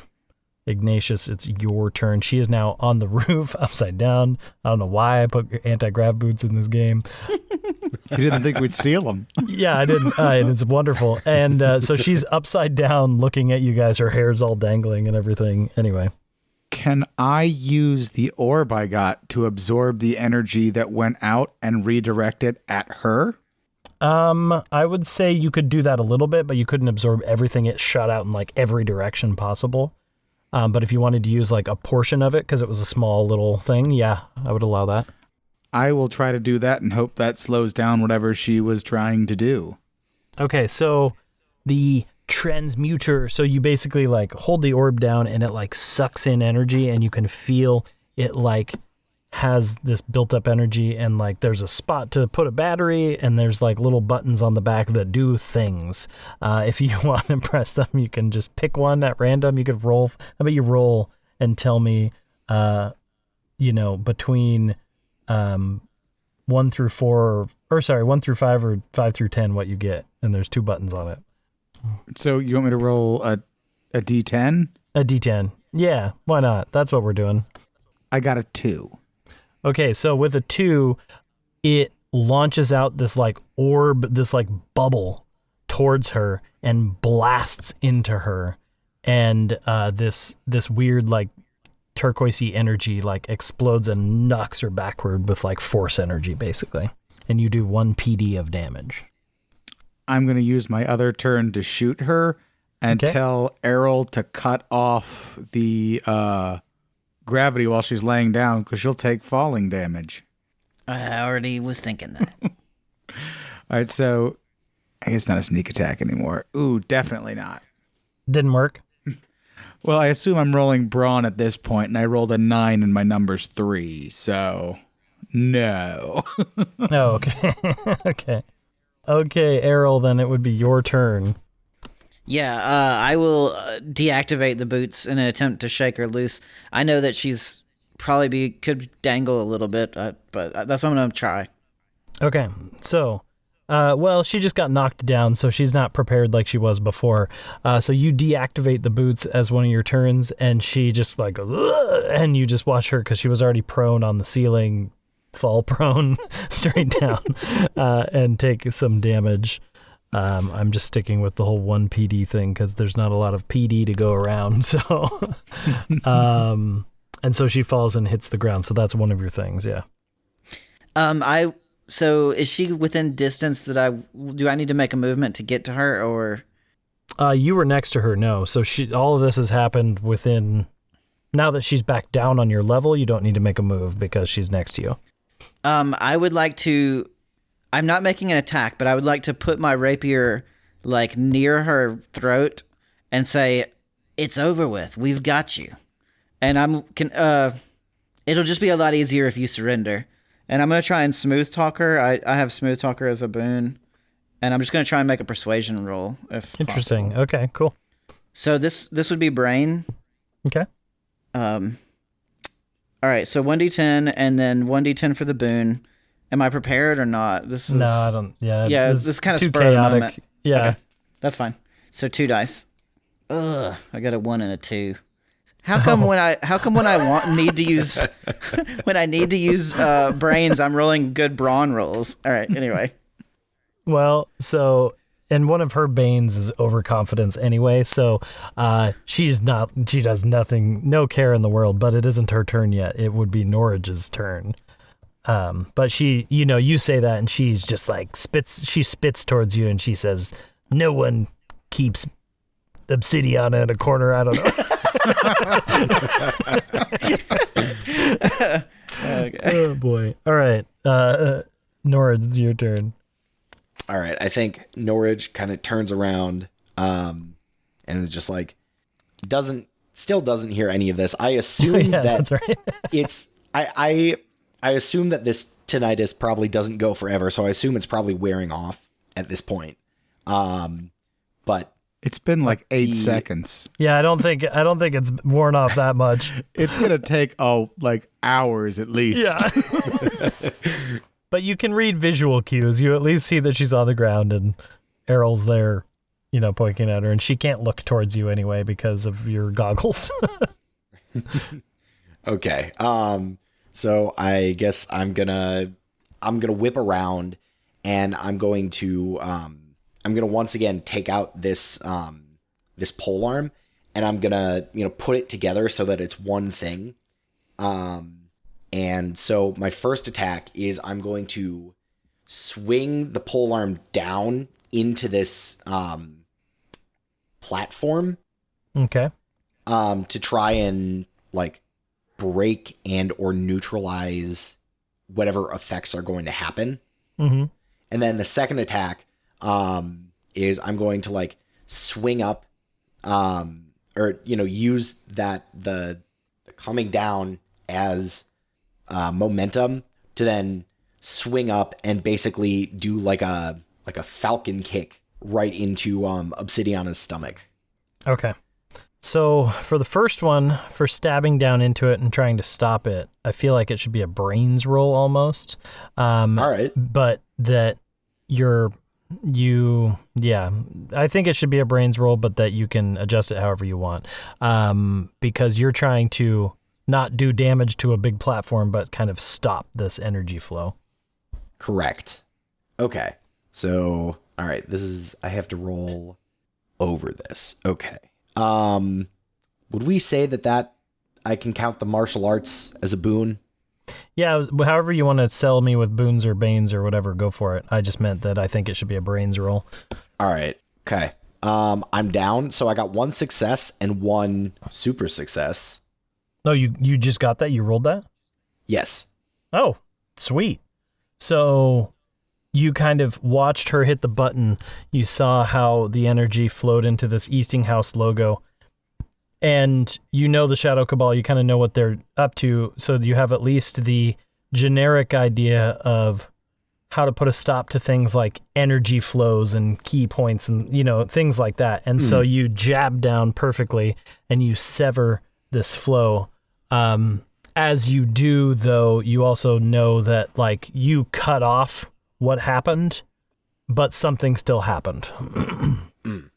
But you've stopped it from happening anymore. And then your Falcon Kick, go ahead and make sure to save that dice too since you rolled your number. You know what? I'm actually going to use that third dice. Okay. And that's going to be 2 successes, 1 fail. Okay. Dang. She's having a rough time. You guys have done 6 PD already. Okay. On her turn, she, again, monologuing towards Norage, not really fully understanding that he can't hear her, is saying, well, you might not react to it now, but we figured out a way to make it work on everyone. And at that moment, the door opens and a horde of probably, I want to say like a dozen people come in, and you see Nar Bone Grinder leading the group. And then you see a bunch of just fairgoers. And at first, maybe your reaction is, oh no, they're here to attack us. But then Nar runs up and you guys see that same glazed look, that same black iris look that Norage had when Brimstone was called. And these appear to just be fairgoers that have rushed into the room. Oh no. Oh no. At the same moment, she spins out a little poison blade, Norage, and she reaches over and stabs towards you kind of blindly. So I'm giving her 1 less dice, but she's going to try to use this poison blade attack. Okay, so she got 1 success. So I'm going to say, instead of doing damage, she's going to do the effect of it. It had the ability to do both, but since I have a slightly less success, and she is going to reduce your next turn to only 1 action. Oh no. And then we're adding fairgoers. Ignatius, you're in the back. You turn and see all these fairgoers come in, and they just come over and kind of rush at you, and at first you're terrified, but they don't have weapons. They don't have anything. They just start slapping you. They're not entirely sure what to do in this scenario, but one of them is going to try to attack you and is going to roll its 1d10 brawn. And I failed, so it's not a very hard slap. So... Yeah, exactly. But they're just kind of crowding you. It's probably still a little bit terrifying because there's a dozen people surrounding you, but they're just being menacing, and they don't have training, so they don't really know what to do with this sudden brainwashed state. Ignatius, it's your turn. You just got kind of slapped in the face, but it just stung a little. Can I sneak out between their legs, being 2'6"? Yeah, I think, if you wanted to use one of your movements to get through the crowd, that's fine. I do. Okay. I'm going to yell at Errol, send these folks up in the air. And then I'm going to shoot at the, what's-her-face again. Okay. Hopefully this time I'll hit. Hey, I got my number. Ooh, nice. But that's still... And I only get to roll 1 dice. I assume... Yeah, so it's 1 success, but now you have a dice to use in the future. Yes. Okay. She's looking pretty hurt, guys. And it's with the movement and attack, so now it's back to Errol's turn. Okay, so she is over by the podium with the button, which is in the far back, or we're further removed from the entrance, correct? Yeah, you were kind of in the central point of the room. It's probably 20 feet away from the door. And Ignatius just came towards us? He's probably 10 feet from you, yeah. And then the crowd is blocking... Past him by the door, yeah. Okay. So, when these boots have been... How high is the ceiling in here? I said it was about 12 feet. Do I know I mean, they're gonna drop. Do I know if a normal person falling from the height, if I like when I have to deactivate these boots, do I know like how badly that would harm them? Like, would it be like, Oh, no one's gonna die. okay, We can always put something soft underneath them. that's what I was concerned about. Okay, yeah, I will run over and move over to them and do like Ignatius said and activate these boots again and see if I can toss them in the air. Okay. I will say, Ignatius, why don't you make a brains roll to see whether or not you get caught up in this? I think just one dice, because I was never clear about the range, but it was kind of a decent little size. I'm going to use my D10 and Okay. hope I get a good one. Okay. Okay. Whew. We're good. I rolled a 1 on the first one. Oh, so you had to use your on a roll? Yeah. Okay. So one success. So we'll say like you feel yourself lift up, like your back foot was in the zone as Errol activates it, and it kind of makes you stumble forward, but you're able to stumble out of it. Okay. Errol, you hit the boots, and all these people who were like rearing back a hand for a good slap on you just go, "Ugh," and Nar goes, "Oh no," and they all fly up and they just kind of clutter against the ceiling. You're short, so they're 12 feet up. There's no way they can reach you. Raising the roof. Okay, so that was your move and action. So Norage is your turn. Okay. You're kind of the only one over there by her now. You can see she's talking towards you, but you can't really hear what's going on. So I think Norage, he kind of doubles over in pain from this poison blade. I assume it just kind of like stabbed like right up under the ribs, kind of. I said that she reached over and stabbed your foot, actually. So Oh, great. Well, I feel like that hurts more. yeah, because you just kicked her. So yeah. So Norage is just kind of like, you know what? That's not very nice of you. And Norage is just like trying to grapple with his emotions. He's probably the closest he's ever been to feeling real actual anger. So he's like, I'm pretty peeved right now. And you are a very bad person. And so Norage just once again, like, takes this pole arm and just like, Wonderful. All right. So that is going to be, But you only get one action this turn. that's going to be 1 success and 1 fail. Okay. Well, she's looking pretty much almost done here, but she is still barely going. That was your turn. It's her turn. She is going to curse at you, and she is going to yell to all the people. She says, "Kill them!" And she is going to try to jump backwards and away from you with one of her abilities. And so, yeah, so she like kip ups, off the ground and does like a cool backflip into the shadows in the back of the room. As far as she's concerned, as far as you're concerned, you can see her very clearly because you have weird mesmerizing goggles on. And so it appeared as if she was trying to hide in the shadows, but you can just still see her very clearly. But for the other two, she is hard to see now. And then from the darkness, you see a dagger fly your direction, Norage. Oh. Hey, a bad guy of mine hit. Okay, so she succeeds, so she does 1 PD of damage to you. Well, that wasn't very nice. And then it would be Ignatius's turn. You just stumbled forward out of this anti-grav field. Although since this is very, I almost said loud blinding light. Since this light is pretty focused, would you say that at the very least Ignatius and Errol have an idea of where she is? I think they have an idea, but it would be like looking into somebody's high beams and trying to see something on the wall. Like you can see it, but it's kind of hard. For sure. Yeah.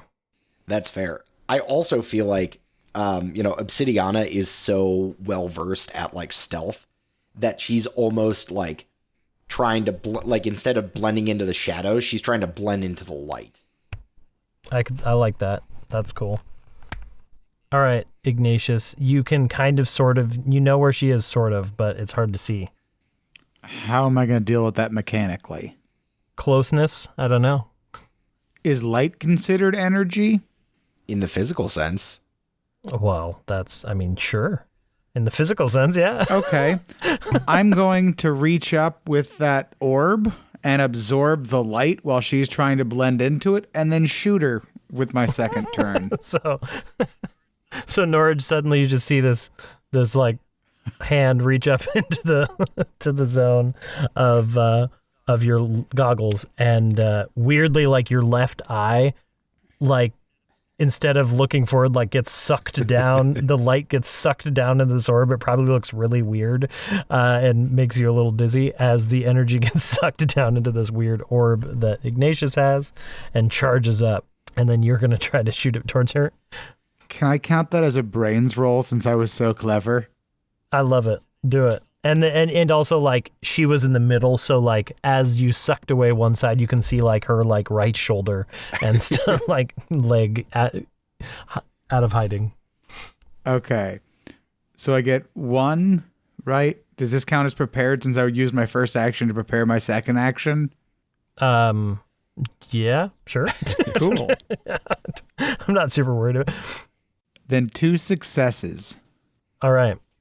You hit her with a blast of light energy, and she is blasted backwards, and she kind of slumps down to the ground, and she's down on one knee, breathing heavily.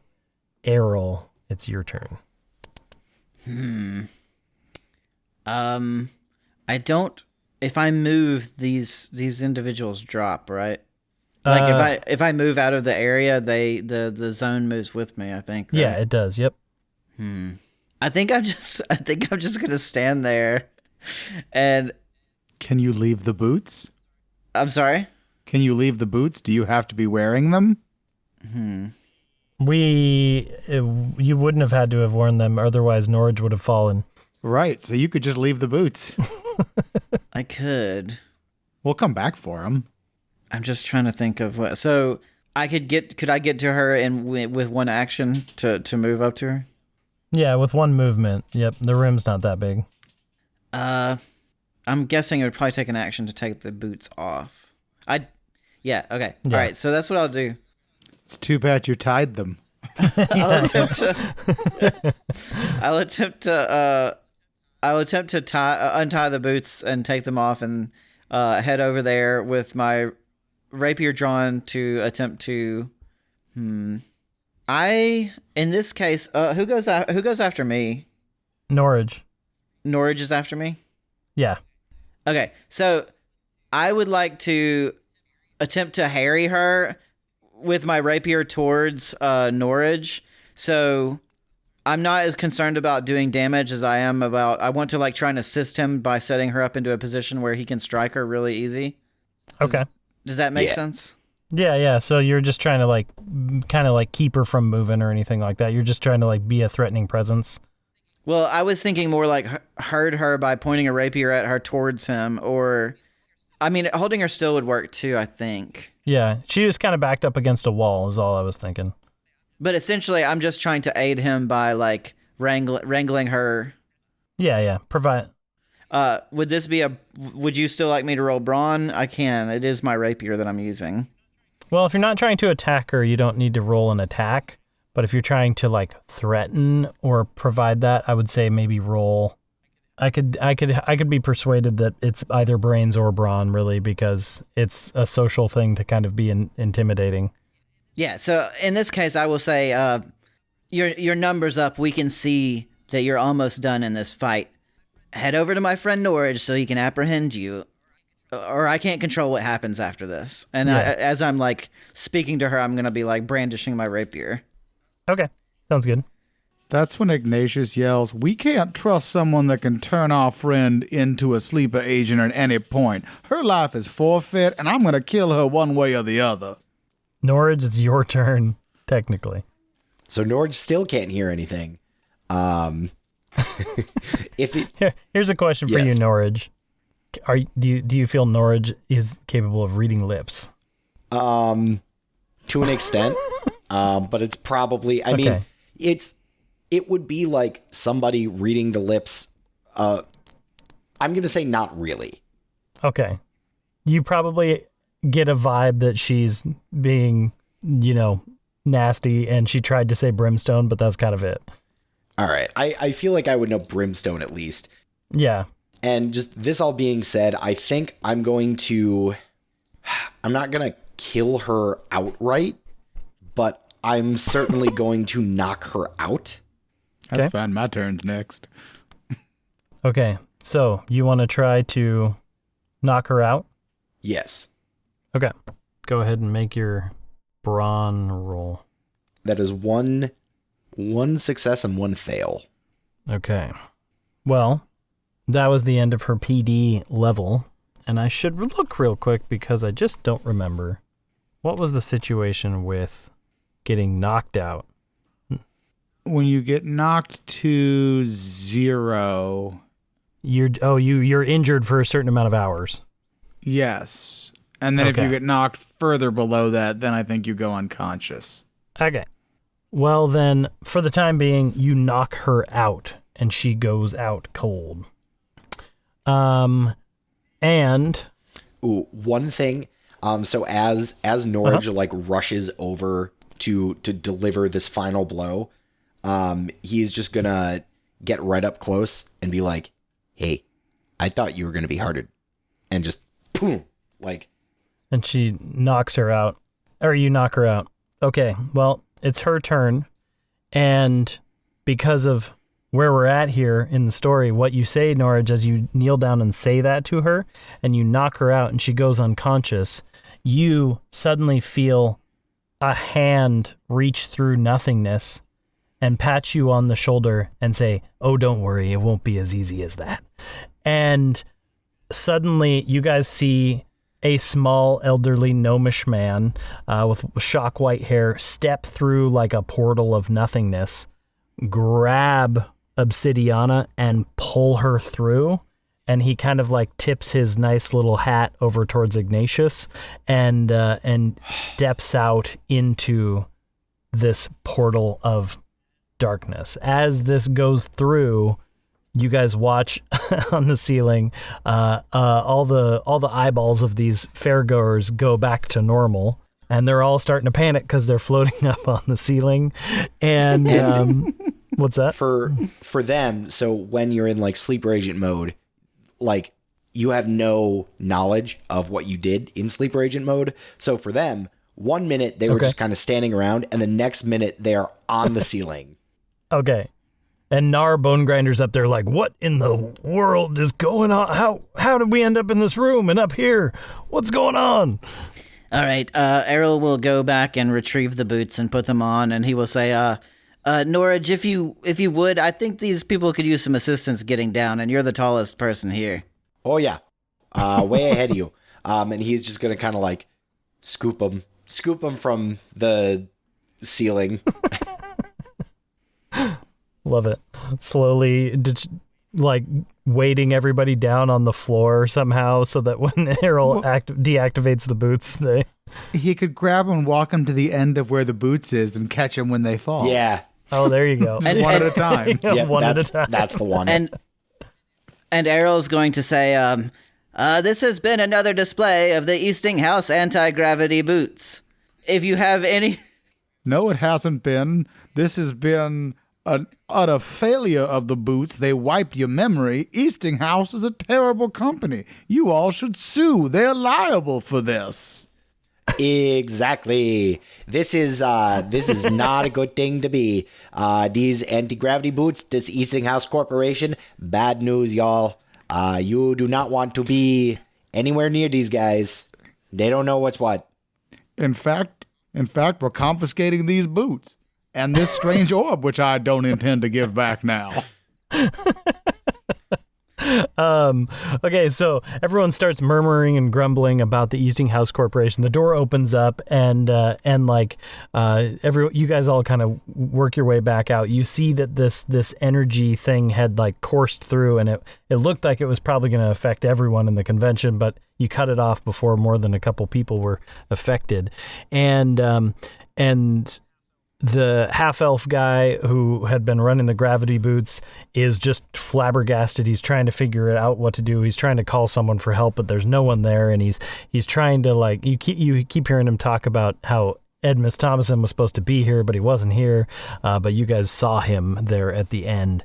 And there's just kind of this general, like, dismay about the Eastinghouse Corporation. Eventually, Nar Bone Grinder gets up, and he's like, well, we can still have a Realms Fair without our proprietors. And I say we pull together and we finish this event, and everybody cheers, and the whole thing ends up becoming this sort of pleasant event. But is there anything you guys wanted to do in that moment? You watched as Edmus Thomason, who Ignatious had described, use his warlock powers to steal her away. There is one thing. So Norage, still under the effects of tinnitus, and probably cuts Nar Bone Grinder off at one point, and he's just like, well, there's a lesson to be learned here, and that lesson is Eastinghouse is bad, but let's all give a round of applause to the intrepid inventor who saved us all, Ignatious Cogbright. And Norage just like motions to him, standing very triumphantly. Ignatius walks over and goes, put me back on your shoulders. Way ahead of you there, bud. Everybody can see him now and says, thank you all, one and all. The Cogbright name you'll be seeing much more of in the future. And also, who owns this orb? I would like to discuss purchasing it from you. An older lady comes up and she's like, that's my orb. And you guys go off and have a discussion about purchasing it. I'm fine with that. Errol, you get a tap on your shoulder, and your ma comes over and she says, well, did you figure out what you needed to figure out? We did, Ma. We almost caught the culprit. They barely got away. I'm sure we won't. That's not the last we'll have seen of them. So, but I appreciate all your fine work helping us. Thank you. Yeah, no problem. Also, here I stole you a large sum of money, and she just gives you like a pouch of like 300 gold. And she says, buy something nice, and gestures at you to the gadgets nearby, if you guys, or the elixirs nearby, and she's like, and gestures to you, if you guys have any interest in stealing these for other games or buying them for other games, you're welcome to. Steal, buy, potato. Right. Thank you, Ma. Hey. I'm sorry, go ahead. No, you go for it. Oh, I was just going to say, Ignatius, I have no problem giving you these boots. I would like to say I think that they should at some point return to the original owner, but I need to wear them because I don't have any other boots, so I'll give them back to you at the guild hall. Fair enough. And with that, I will actually go up to Nar Bone Grinder, and I will say, Nar, yes. I think you were played by Eastinghouse, and I hate how that turned out. But I did want to let you know that over by the River Emu, there's a place called Briar's Glen, and there is a robot there who has a power core that he might let you take a look at if you ask him nicely. So, if you need a new power core, maybe you could investigate that and see if you can devise one for yourself. Oh, wonderful idea. And he pulls out a map and he starts marking it down, and he immediately seems excited and enthralled by that idea, and thanks you guys for your helping him with his mechanical monk. And that blasted Eastinghouse company's like, I'll never buy a power core or gear from them again. Again, I would consider litigation if I were you as well. I might just do that. And I think as we're kind of, leaving the convention center, Norage turns to Ignatious and says, "So I assume the older guy who took away Obsidiana, I assume that's Edmison, right?" Yes. Well, that makes our job a lot worse because my bad guys and your bad guys are working together, and that is not good. Well, it sounds like it'll be more convenient for us to kill them both at the same time. Oh boy. Well, we can only hope. I like your optimism. Well, with the power of friendship and this gun, I believe we can do it. And as you say, the power of friendship and this gun, a huge boom explodes behind you. And at first you guys are all worried. And then you turn and it seems as though the fireworks show has finally gone off over the convention center. And the Realms Fair was a success, maybe? I don't know. Maybe it'll be back next year. We don't know for sure. And you guys are able to make your way back to the guild hall. And unless you have anything else you would like to say or do, we're going to wrap it up. All right. So thank you guys all for coming along for the ride. And for this episode, that's it. This week, we were joined by Errol Corvidbow. What a hair-raising adventure. Norage Flesh Ripper. Yep, I was here too. And Ignatious Cogbright. I'll kill him next time. Thanks again for listening to Fire Breathing Kittens, and good night. Have you heard of Good People, Cool Things? Good People, Cool Things is a weekly podcast featuring conversations with entrepreneurs, musicians, writers, and other good people. Learn how to market your ideas from Brian Hirsch, creator of Taboo and Outburst. Hear about revolutionizing small businesses with Amanda Brinkman and NBA legend Baron Davis. Dive into Broadway shows such as Jersey Boys with wigmaster Amy Neswold. Get inspired by their stories and do your own cool thing. As a bonus, each episode ends with a corny joke. Check out Good People, Cool Things, a podcast